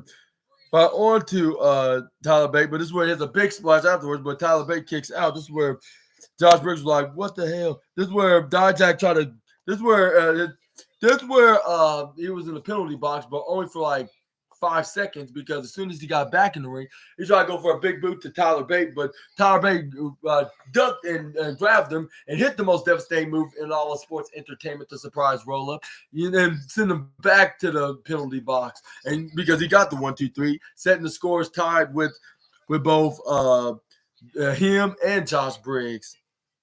Let it go. And then this is where Dijak hits a big right hand right to the face of Tyler Bate. This is where Tyler Bate was in a pinfall position, even though his leg back onto his midsection, right onto Josh Briggs. This is where the referee counted 1, counted 2, and then Josh Briggs hits a shoulder up right onto by the count of 2. 2.999999999 double triple nine, negative 0.1 away from being 3. This is where they were in the ground. This is where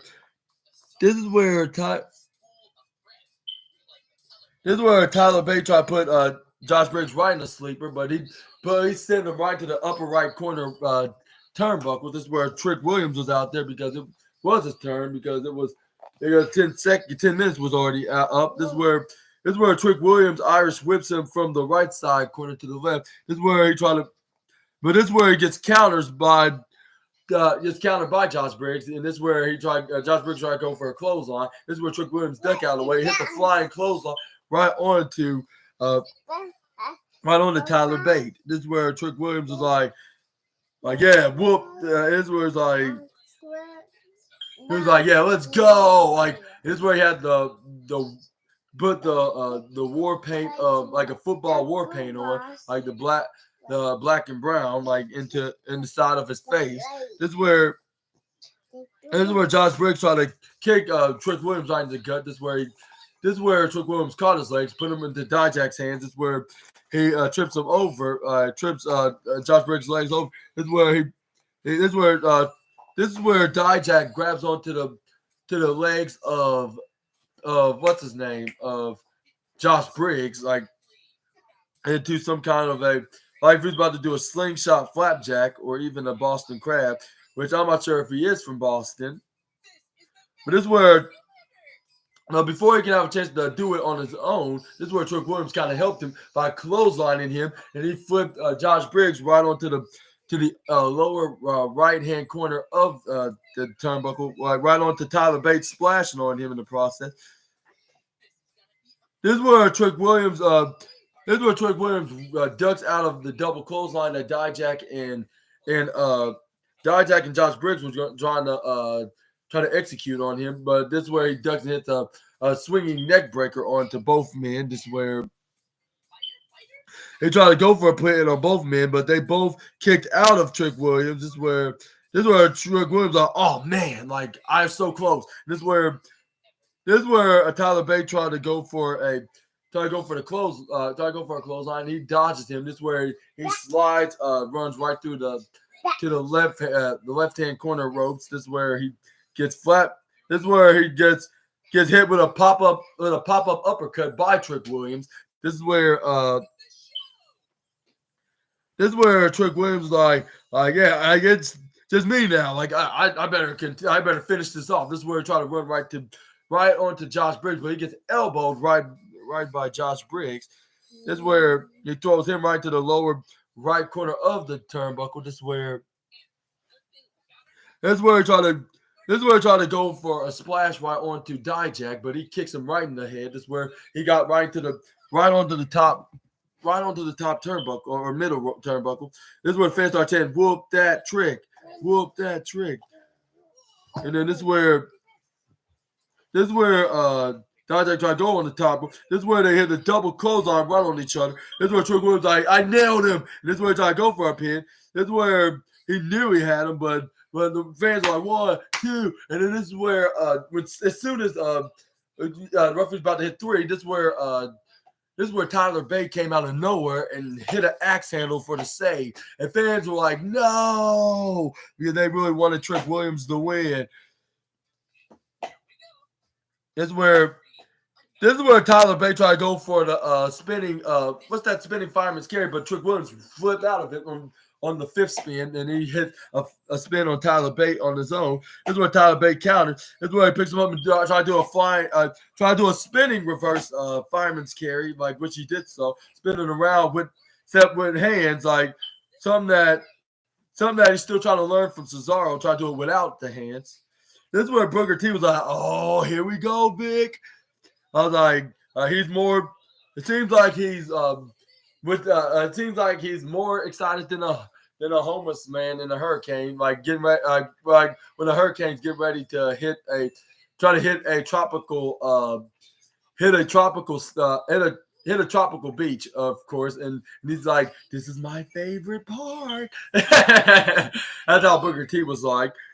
But yeah, this is where Tyler Bate was still spinning on, even with no hands. I think he finally did learn a thing or two from the former Swiss Cyborg of WWE, doing it with no hands like he did with Seth Rollins in his time in WWE, and slamming down, like diving on the Trick Williams. This is where he tried to go for a pin to Trick Williams. But this is where, as soon as the referee counted to 2, this is where Josh Briggs went for the save. Dijak soon after. This is where Dijak tried to go for Irish whip to Tyler Bate, throw him out onto the left corner of the ringside area. But this is where the fans start chanting, "This is awesome!" Like, which I was like, absolutely it was, because it was the number one. Samson, not now. This is where it was the number one match. Come on, Samson, lay down. Come on, Samson. Anyways, this is where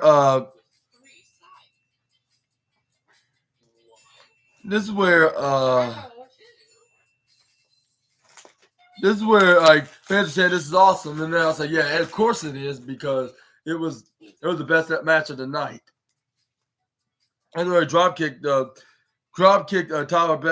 drop kicked Josh Briggs outside the ring. This is where Trick Williams was like, so what do you want to do? I want to do a double dive. This is where Josh Briggs grabs on the right leg of Trick Williams. This is where Tyler Bate ran anyways and go for a suicide dive right onto Dijak.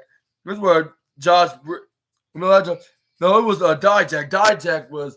I'm getting mixed up like if they're twin brothers. My apologies. This is where he grabbed onto the right leg of Trick Williams, and then he suicide dived Josh Briggs. This is where Tyler Bate hits a step up insecurity right onto Dijak, which he landed right on the symbol of the steel steps on the upper left corner. This is where he runs right back in the ring. This is where he. And Tyler Bate try to go for the head ducking out through the right corner ropes on the middle and top ropes and back into the ring with a rebound clothesline, which he bring down the former NXT North American champion. That's where he tried to go for the Tyler Driver, which it wasn't guaranteed because he tried to execute the first time. It didn't successfully went through as he planned it to be. But the second time, guaranteed, he got the pin and he got the 1, 2, 3. Sending poor Trick Williams into the penalty box.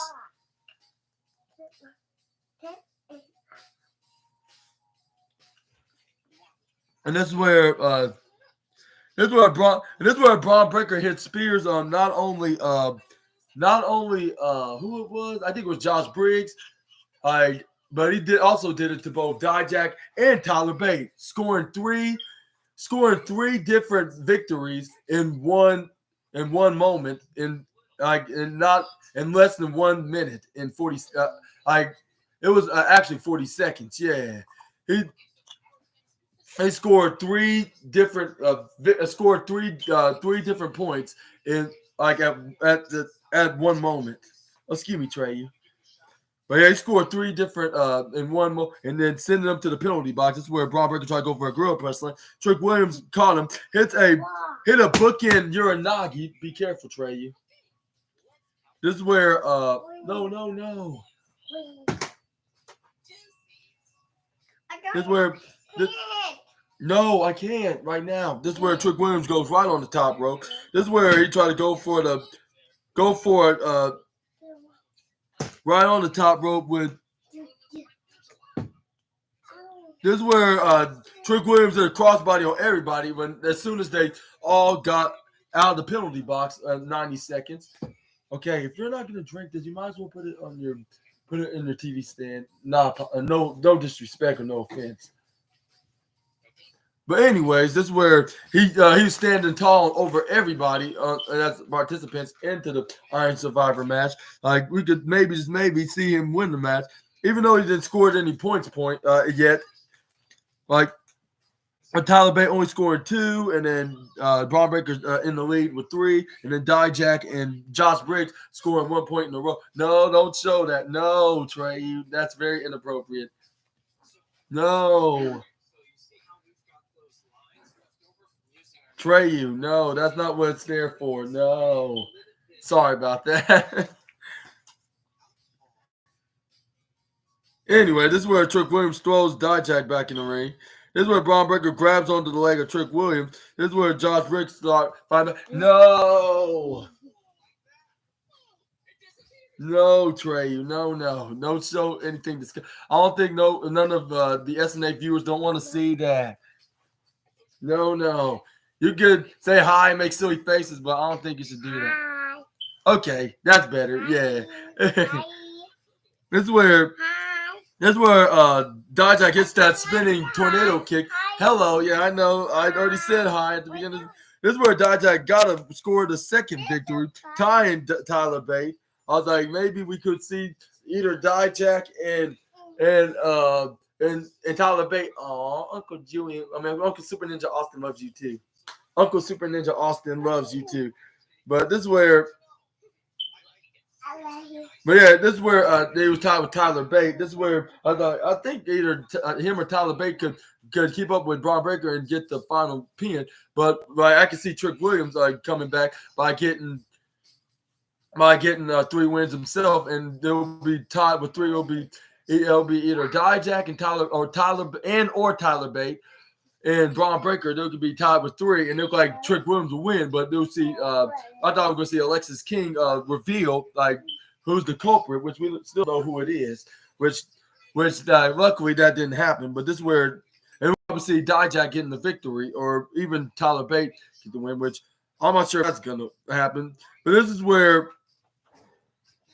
Dijak tried to go for the top rope. This is where Braun Breaker went right up there catching him with a Frankensteiner like his uncle and dad, like which I think they pretty much invented that maneuver, that striking Hurricane Rana maneuver, which Tyler Bate caught him into a powerbomb looking like the Tyler driver. This is where the referee counted one, they counted the dude and got the 3, which Tyler Bate got 3 points scoring, tying with Braun Breaker. And I was like, uh-oh, like I guess one of my predictions were correct. If not, Dijak getting the win. This is where Braun Breaker was like, you stole victory from me. And now I am going to steal your fame out of that. When I be the one that breaks the tie, breaks our tie. And this is where I go for a spear. Tyler Bate kicks him in the head. This is where Tyler Bate try to go for another move, but Braun Breaker counters it. Trey, you could please quit that. This is where Braun Breaker tried to go for a gorilla press slam, but he turned into a gut buster. This is where he got put the knees right to the midsection. This is where Tyler Bate kicked. This is where Braun Breaker tried to go for a pin, but he only got a 1-2 at 2.6. This is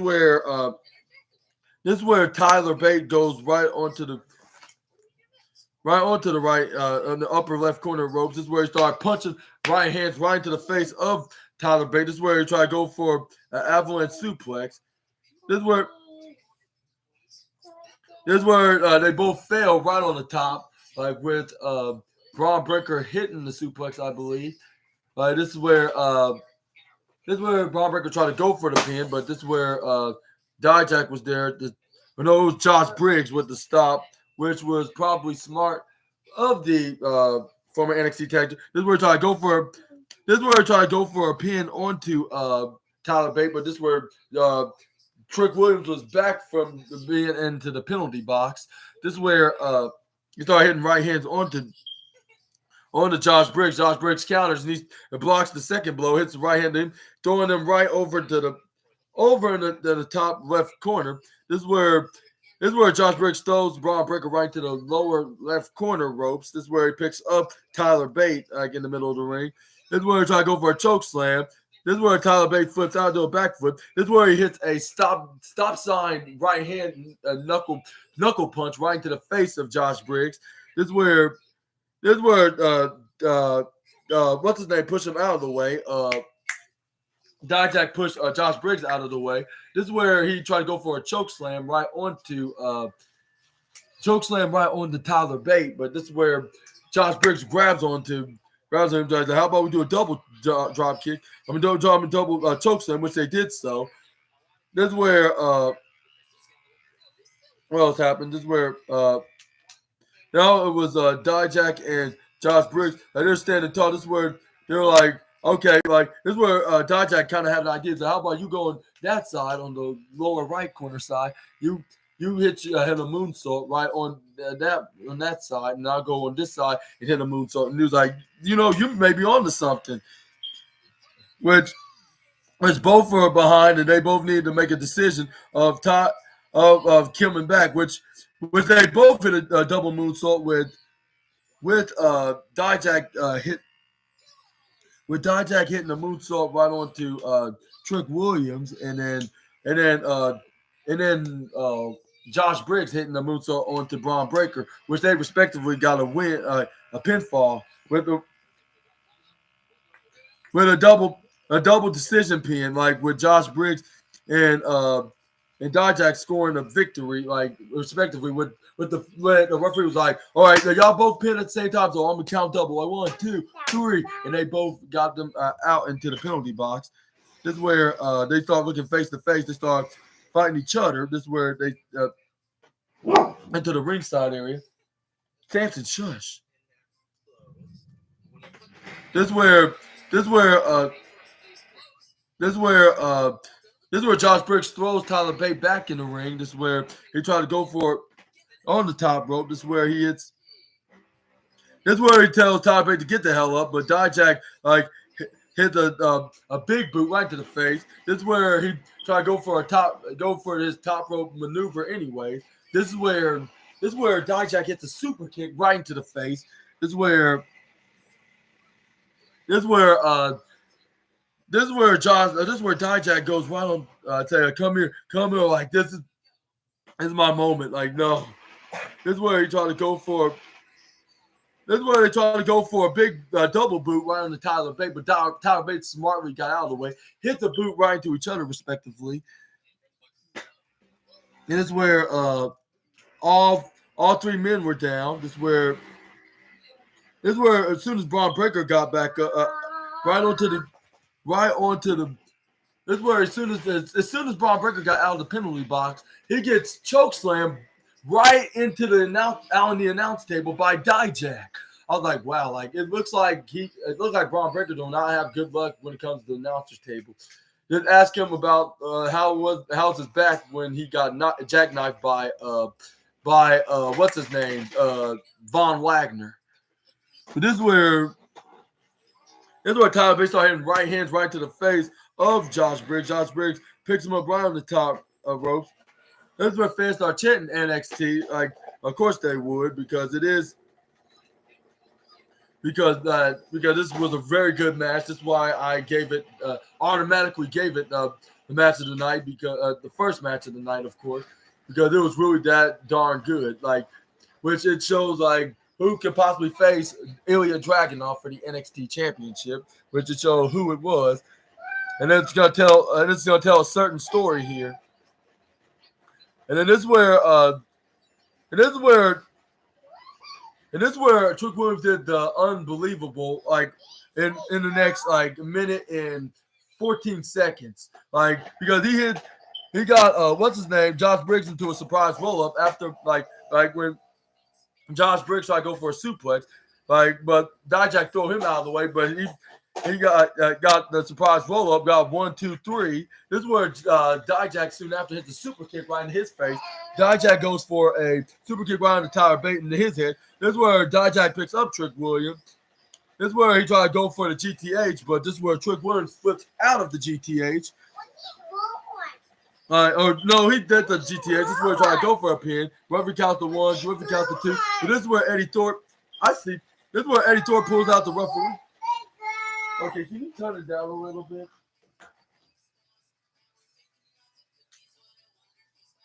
But anyways, this is where Eddie Thorpe grabbed the referee. This is where he fought out and helped Trick Williams out by hitting him face first right into the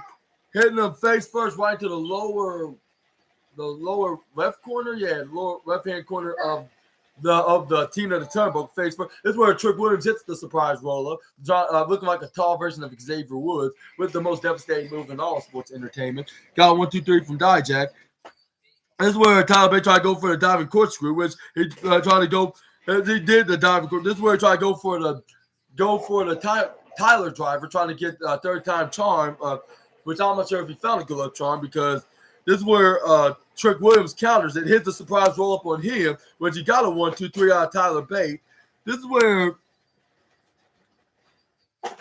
he's like a point away from breaking the tie from both Dijak, Braun Breaker, and Tyler Bate. I was like, like it looks like we may or may not see Trick Williams winning into this Iron Survivor match. Like it depends. Like if Alexis King has the evidence that it could be Braun Breaker, not Braun, Carmelo. I keep getting Carmelo Hayes and Braun Breaker get mixed up, but they don't have really much that much in common. Only just being young NXT champions in this era of NXT. But anyway, this is where Braun Breaker tried to go for a spear, but he caught him with the knee strike. With that knee strike he beat Dominic Mysterio like 2 months ago, and he scored a 1, 2, 3 victory on him as well, getting 4 points like 5 seconds before the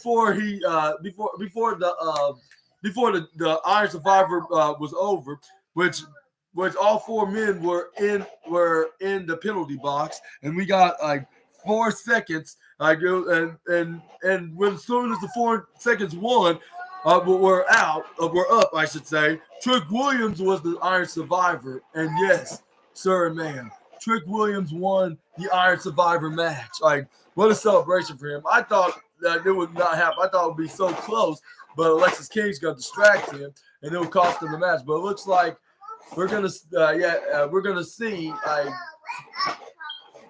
Megan, do you think it was it made sense in the story, or do you think that like a Dijak or a Braun Breaker or even a Tyler Bate should have won? Which I'm not sure. By looking at this, I think looking at this match, I think maybe they did the right decision because he's ready to become the next NXT champion.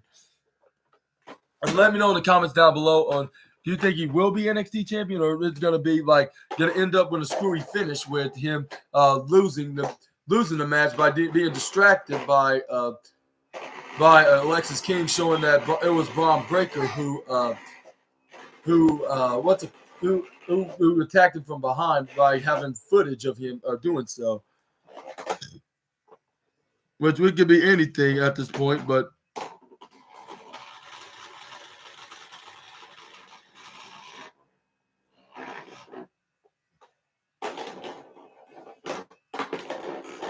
But yeah, this is where we got backstage, like with what was it? It was and then we saw like Brooks Jensen was congratulating both Fallon Henley and Josh Briggs for putting on one heck of a performance, even though they didn't win. Like, even though they didn't win, and they didn't really bring in that much points to even get a win. But they did their best of trying to become the next NXT Men's and Women's Championship. Now I say I gotta give them praise. I gotta give praise for both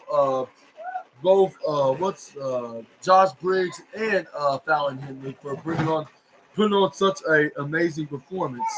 Like, for what, like, something that the fans would like to see into this men's and women's Iron Survivor matches, even for someone that's like in the mid card division, but they show they're much more than the mid card division, like, by being in this match. So I would say they get 100 thumbs up from courtesy to Super Ninja Austin and his SNA podcast.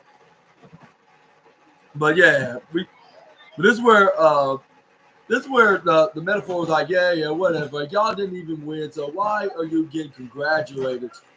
Like, this is where last show's like, yeah, you were like the last one you were almost the last one of you were almost last place if it hadn't been for Kalani didn't if Kalani if it hadn't for me preventing Kalani even scoring any victories into this match. And then this is where Fallon Henley was like, well, for your information, you didn't win either. So that'll make you even better. And then this is where they got into a brawl. They started beating the absolute daylights out of each other. And I believe Ava Rain saw this, so because it's been official that it's going to be Josh Briggs and Brooks Jensen and Fallon Henley taking on the Metaphors Noam Dar, Oral Menza, and Lash Legend. Well, up next we got the steel cage match with Roxanne Perez against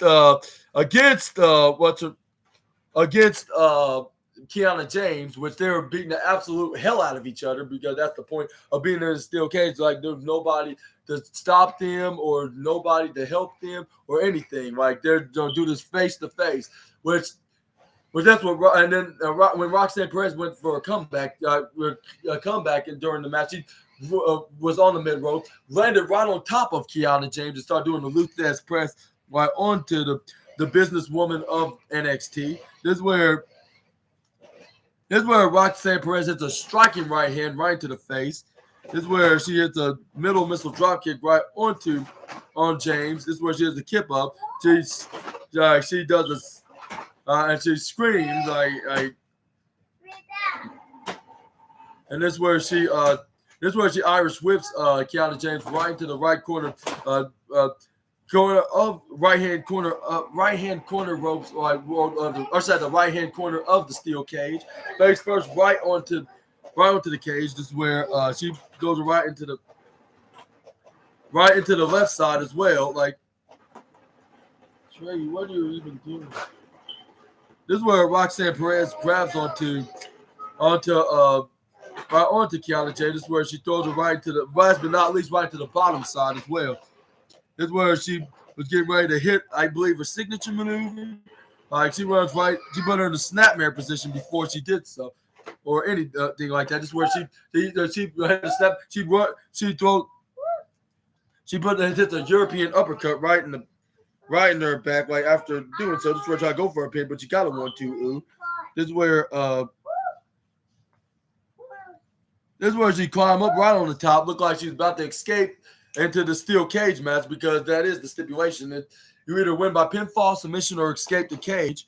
This is where she was trying to go for the third method, I suppose. That's where Kiana James and her were throwing fists on one another on top of the cage. This is where they're hitting each other so bad to the point they fell back down onto the. This is where Kiana James fell right onto the back in the inside of the cage. This is where she was grabbing onto the ankle, though, of Roxanne Perez. Like, so she won't make her escape into outside the cage and get the win. But this is where Kiana James get kicked right in the face, right off the top. This is where Roxanne Perez was on the top rope on the upper left corner. This is where she shoves her, and then she hits face first right onto the cage. This is where she goes right onto the middle rope. This is where Kiana James goes for a sunset flip powerbomb right on the top of the cage. This is where she tried to go for a pin, but she only got a 2.999999999 double triple nine of negative 0.1 seconds. She was like, that cannot be right. Like, you must have counted slow, or you must have not counted right. Like, because I thought that was 3. And this is where we confirmed that no, it wasn't 2, it was a 3. This is where she tried to go for another powerbomb. And this time it was a buckle bomb right to back first, right to the steel demonic structure. Like, from both the left, first it was the left hand corner side of the cage, and then the right hand side of the cage. This is where she tried to go for the and then she does it in the right side. But this is where she tried to lift her up like into a last ride position. But this is where Roxanne Perez flips out into a sunset flip, turn into a code red right in the middle of the canvas. This is where they're both down to the ground. This is where she tried to go for the pin onto Kiana James. This is where the referee counts 1, referee counts 2. Kiana kicks out at 2.9999999 double triple nine, which is a negative 0.1 away from being 3. And this is where Roxanne Perez screamed, "No! Like, no way! How can she kicks out?" Like, this is where she tried to go for. This is where she tried to go for the. This is where she tried to go for another code red, but it wasn't a guarantee because it successfully executed the second time. And this is where Kiana James throw her right into the bottom turnbuckle of the upper right corner. This is where Kiana James like, no, I want to get out. I want to get doing the referee that. She nearly escaped, but but Vic Joseph said like you couldn't escape the cage, even if you wanted to, even if you can't make your opponent submit or be pinfall. But I thought you can escape. Like, it's just there's nowhere else to go. Like unless that's the only way to win is to escape the cage. Like wherever that could be. It could be over, under, or in the side door. But I know there's also a pinfall submission. But this is where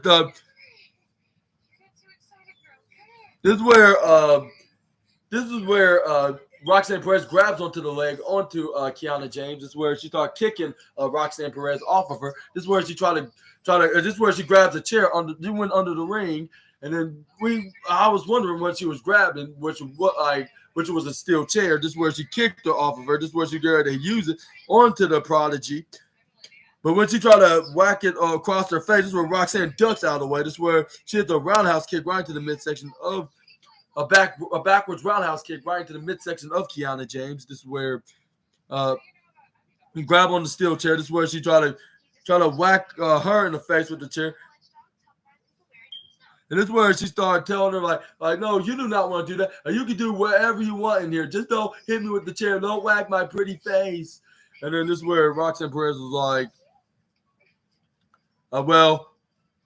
you can beg, plead, or cry all you want, but like but if you say so, like the only thing I'll accept that offer is give me an easy win, which she shouldn't have took the deal because like as soon as she tried to escape the cage, like this is where she gets whacked in the face into the cage door.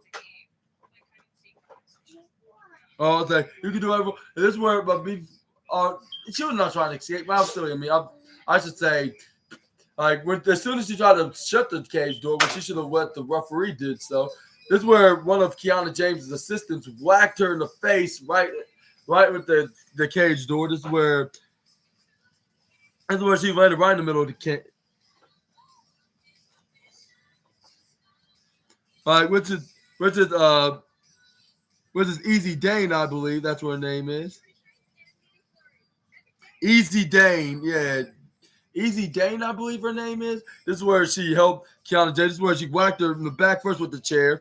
This is where Kiana James puts. This is where she put the chair around her neck. This is where she hits a finishing maneuver, put her knee and spin back her head into which Kiana James calls it a deal breaker to get the 1, 2, 3. And it looks like that this feud's gonna continue, even though they've been feuding back and forth lately, and I believe they only got one win out of each other, like because on the Halloween Havoc, Roxanne Perez beat her in that Devil's Playground match, and then now Kiana James got a win out of Roxanne from this steel cage match. It looks like we're gonna see another big match into this trilogy feud. This trilogy feud between Roxanne Perez and Kiana James, which we're gonna probably see this feud end by New Year's Eve in January. But what do you think? What do you thought about this match? Perhaps the 5th or 6th match, which I would say the 6th match of the night of the NXT deadline the NXT deadline premium live event, by the way. But yeah, sound off in the comments down below.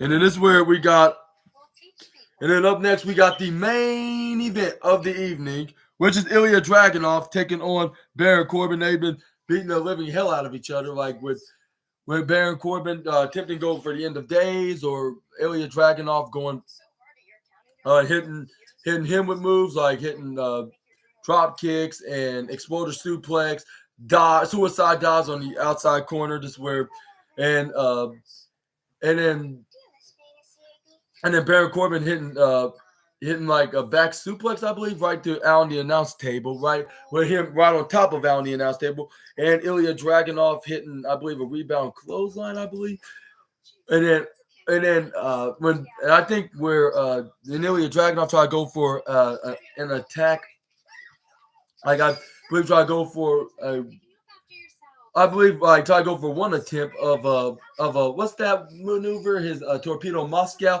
He gets hit with a deep 6, but only got a 2.99999999999 triple double nines, 3, which is negative 0.1 second away from being 3. But this is where Ilya Dragunov knock Baron Corbin off his feet, and then this is where he hits a running senton right off the top rope in the upper right hand corner. He hits right onto Baron Corbin. This is where Baron Corbin was screaming. Not Baron Corbin. Ilya Dragunov was screaming in agonizing pain. This is where they start hitting right hands afterwards, like when Ilya Dragunov hits a right hand right onto the face of Baron Corbin. Baron Corbin hits a right hand back at him. This is where This is where Dragunov go instantly back to him, and this is where Baron Corbin does the same until both men start slugging each other back and forth with their right hands on one another until Baron Corbin hits the clothesline. But this is where Ilya Dragunov hits a very poisoning slap right across Baron Corbin's left side of his face, like boom, that knocked him out cold for at least a minute. This is where Ilya Dragunov started getting up and started putting his fist right on the canvas, started shaking and started getting ready. He's like, and then this is where they start hitting, continue to hit right hands and left hands. This is where he started hitting knife edge chops, which I believe Gunther would give him a pass because he already murked him with a chop. But that doesn't mean he couldn't do it when he gets called up to the main roster, which I believe he could, like in the near future. But I'll say my best recommendation. Who knows? Like he could add you on the Envious like he did to your independent arch rival Eddie Kingston. Like, but anyway, this is where Ilya Dragunov hits a right hand, like where you hear that shiningly chop slap right into the face of Corbin. But Corbin hits a right hand back onto Ilya Dragunov. Ilya Dragunov was like, "Come here, I want more of it." This is where Baron Corbin was hitting right hand until Ilya Dragunov hits a missile drop kick right in the back first, right into the lower left corner of Tina the turnbuckle. This is where Ilya Dragunov was right on the corner. This is where he started beating the punches and chops like if he was Eddie Kingston. And it's a thunderous missile chop right on the upper upper left side of his shoulders and his chest, I should say, between there. And then this is where he started whispering to him. He's like, you think you're going to take everything away from me, Corbin? This is where he starts stomping on his face, start rubbing his face right onto the lower left corner of the turnbuckle, on the lower turnbuckle. This is where he runs right through the upper corner ropes and hits a boot right to the face, like what CM Punk and Mr. Kennedy used to do back in the early days of the modern PG era. This is where Ilya Dragunov hits a German suplex right onto Baron Corbin afterwards. This is where he only got a 1-2 ooh.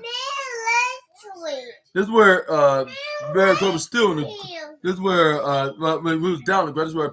This is where Baron Corbin was barely getting back up, but Ilya Dragunov beat him to it getting up. This is where he picks him up. Yeah, I hear you. Yeah, Uncle SNA's almost done. He's just finishing off with the main event. I hear that, Birdie. This is where Ilya Dragunov tried to go for the stand-up pile driver, but he gets flipped out of it. Like he couldn't do it because I believe his back gave out. And this is where Baron Corbin rolled out of the ring. But this is where he went right into the ring, right on the outside of the ring onto the upper right corner. This is where Baron Corbin. This is where he gets Haluva booted by Ilya Dragunov. This is where Baron Corbin was taking onto the upper left-hand corner onto the turnbuckle. This is where Ilya Dragunov tried to grab onto Baron Corbin, tried to go for a top rope suplex on that exact same corner on the top turnbuckle. Like when he tried to go for the maneuver, this is where Baron Corbin hits a right hook right onto the middle ribs. This is where Baron Corbin grabs on him, try to go for a choke slam right onto Ilya Dragunov, right on the top of the turnbuckle on the upper right, on a super choke slam, something that we never seen in years. Like I was like, wow, like did Corbin really do that? Like wow, like I seen him did choke slam backbreakers and even normal choke slam, but never on the top rope. But as soon as he pins Ilya Dragunov, he kicks out at 2.999 double triple nines and 0.1 away from being 3. That's where he try to go for the Dragon sleeper hold onto Dragunov, trying to make Dragunov either tap or put to sleep. But this is where Dragunov flips out of it. He's like, "No, you're not gonna make me be put to sleep." This is where he picks him up and goes for a flipping suplex like that, like a dragon sleeper suplex. But this is where Dragunov knocks him off. This is where he knocks him off of him. This is where Baron Corbin tried to run right towards his corner in the lower left corner where he was hanging off of. He picks him up into a fireman's carry. Like, this is where he hits. And hits a Death Valley driver, which is my signature move, like which I call it the Assassin Valley driver, but he calls it which is normally the Death Valley driver, of course, in all of professional wrestling / sports entertainment.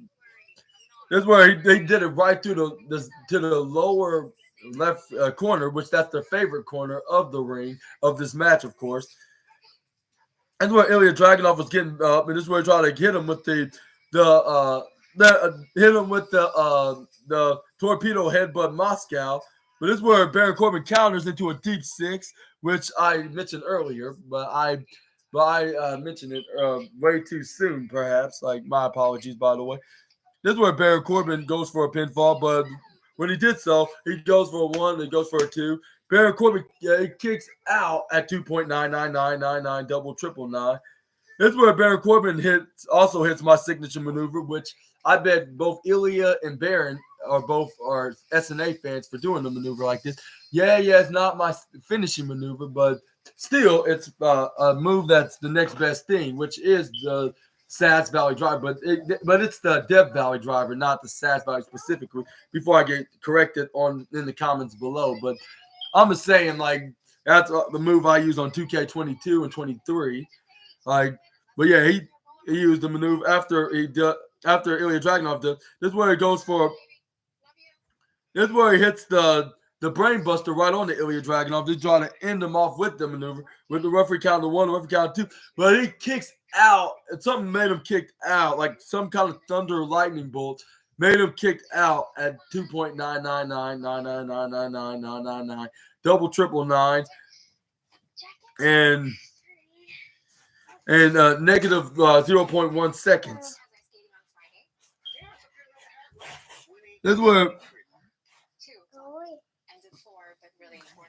Atreyu. This is where Ilya Dragunov got back up. This is where he picks up Baron Corbin off the ground, hits a standing power bomb. He falls back down. This is where Ilya Dragunov goes right up on the top rope, which to get ready for Baron Corbin to get back. Baron Corbin was in the upper left corner, like sitting down.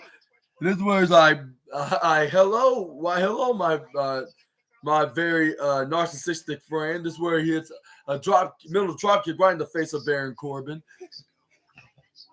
This is where he's still hanging on to the ribs. This is where Trey, we're not wrestling right now, Trey. Really? Uncle SNA love you too. Trey, be careful. You're taller? Okay. Anyways, this is where Ilya Dragunov finally hits. This is where he tried to go for a torpedo headbutt, but it looks like he was about to get double curse, like when Baron Corbin tried to go for the end of days, but he rolls out of it. This is where Ilya Dragunov counters out of it. This is where he hits a flying DDT, looking similar to Mickey James. Perhaps he probably took in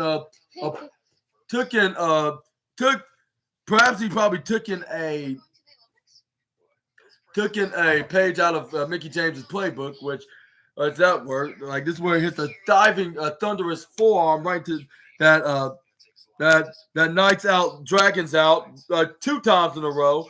Second times, like what everything Corbin said. This is where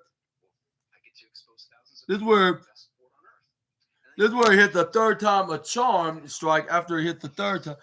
This is where everybody's like, "Come on, reach the dragon." Trey, you. No. And then this is where Ilya Dragunov said, I'm going to send you back where you came from, which I'm not sure if he did. He whispered something. And Trey, you. Come on. Trey, you be careful. You shouldn't have been doing that. But anyways, my apologies. But anyways. This is where Ilya, no, stay still for a minute. I gotta finish off by saying this is where Ilya Dragunov finally gets back into the upper right corner. This is where Trey, you please. Okay. Since you're up here, I might as well do my signature move. Who wants to see the Assassin Valve Driver? Click on the like button and I'll do it. Okay, I'm just kidding. This is where Ilya Dragunov goes for he finally hits this finishing move, which was a guarantee. And that was the Moscow, the torpedo Moscow headbutt that he usually do on his opponents. And he did it to Baron Corbin and he got the 1, 2, 3. It was a pretty good, entertaining match, but not to complain. But what was the point of having Baron Corbin be his opponent? And he didn't even made a point that he could be he can send him back to Germany, even if he did win the NXT Championship, which I don't think that would ever happen, even if he tried. But anyway, he lost the match. Fine, I'll put you back up here. Why you want to be Sass Valley Driver right now? But anyways, this is where but yeah, Ilya Dragunov still the NXT North American. No, that's what's his name? Dragon Lee. My apologies. What's his name? New and still your NXT North American. And still your NXT champion, Ilya Dragunov. My apologies. To you viewers and Ilya Dragunov. But yeah. But I'll say, I guess it's a filler opponent until New Year's Evil when he faces Trick Williams in the first. Okay, Trey. But we'll probably see on the first Tuesday of January. We will see Ilya Dragunov taking on Trick Williams at New Year's Evil for the NXT Championship. And what's your thoughts about that? And I think we will see who attack Trick Williams. That will catch him off guard. And then perhaps it could be Carmelo Hayes, but then again, it could be Alexis King. But man, stay tuned for that. And I'll say that was a really good match, but not as good as the men's and women's Iron Survivor match, and even the North American Championship match, which I want to congratulate Trey.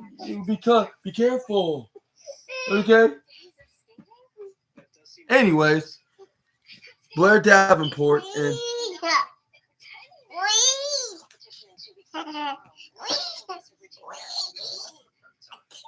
here you go. Excuse me.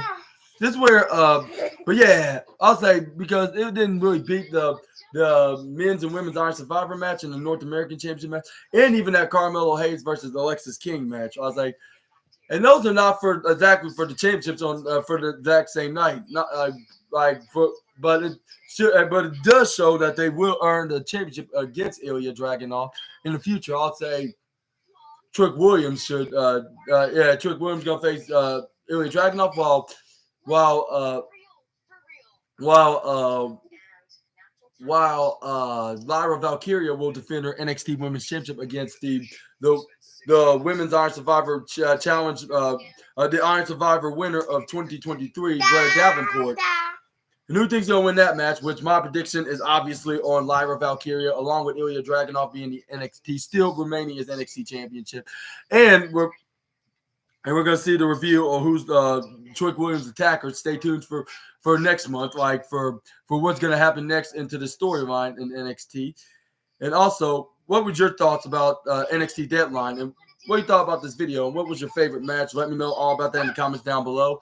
I will give tonight's NXT a 4.5-star review. I'll say for being such a very entertaining show, regardless whether if it's a really great match or average or decent or whatever it could possibly be. It was nothing but positivity, I would say, in whether if it's average or the best match of the night, which is the men's Iron Survivor match. I had to give it up to that. I want to give a huge congratulations to the winners tonight, to the likes of Ilya Dragunov, Kiana James, Blair Davenport, even though she kind of creeps me out, and also Trick Williams and Carmelo Hayes and Dragon Lee of dethroning the most hated wrestler and superstar and youngest fan hating heel superstar in all the sports entertainment / pro wrestling.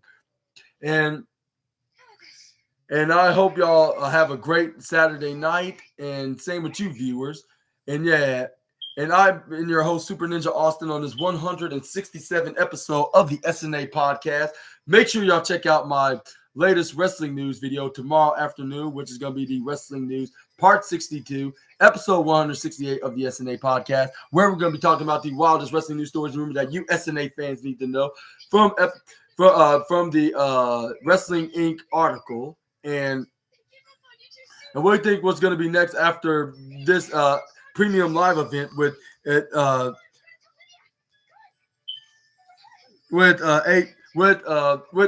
What's going to be what's going to happen next on the post show episode of NXT after this very entertaining and best, if not the greatest, NXT premium live event they have made in 2023. But yeah. Also, if you like this video, please hit the big thumbs up button. Comment down below, subscribe, click the bell notifications, and yeah. And I hope we all have a great night. And I'll see you guys tomorrow in the afternoon. In the wrestling news video. Until we meet again, Super Ninja Austin, the assassin, out. Bye bye, my SNA fans. Good night. You want to say bye-bye, Birdie? Bye. Bye. Bye. See you tomorrow. See you tomorrow. Mario.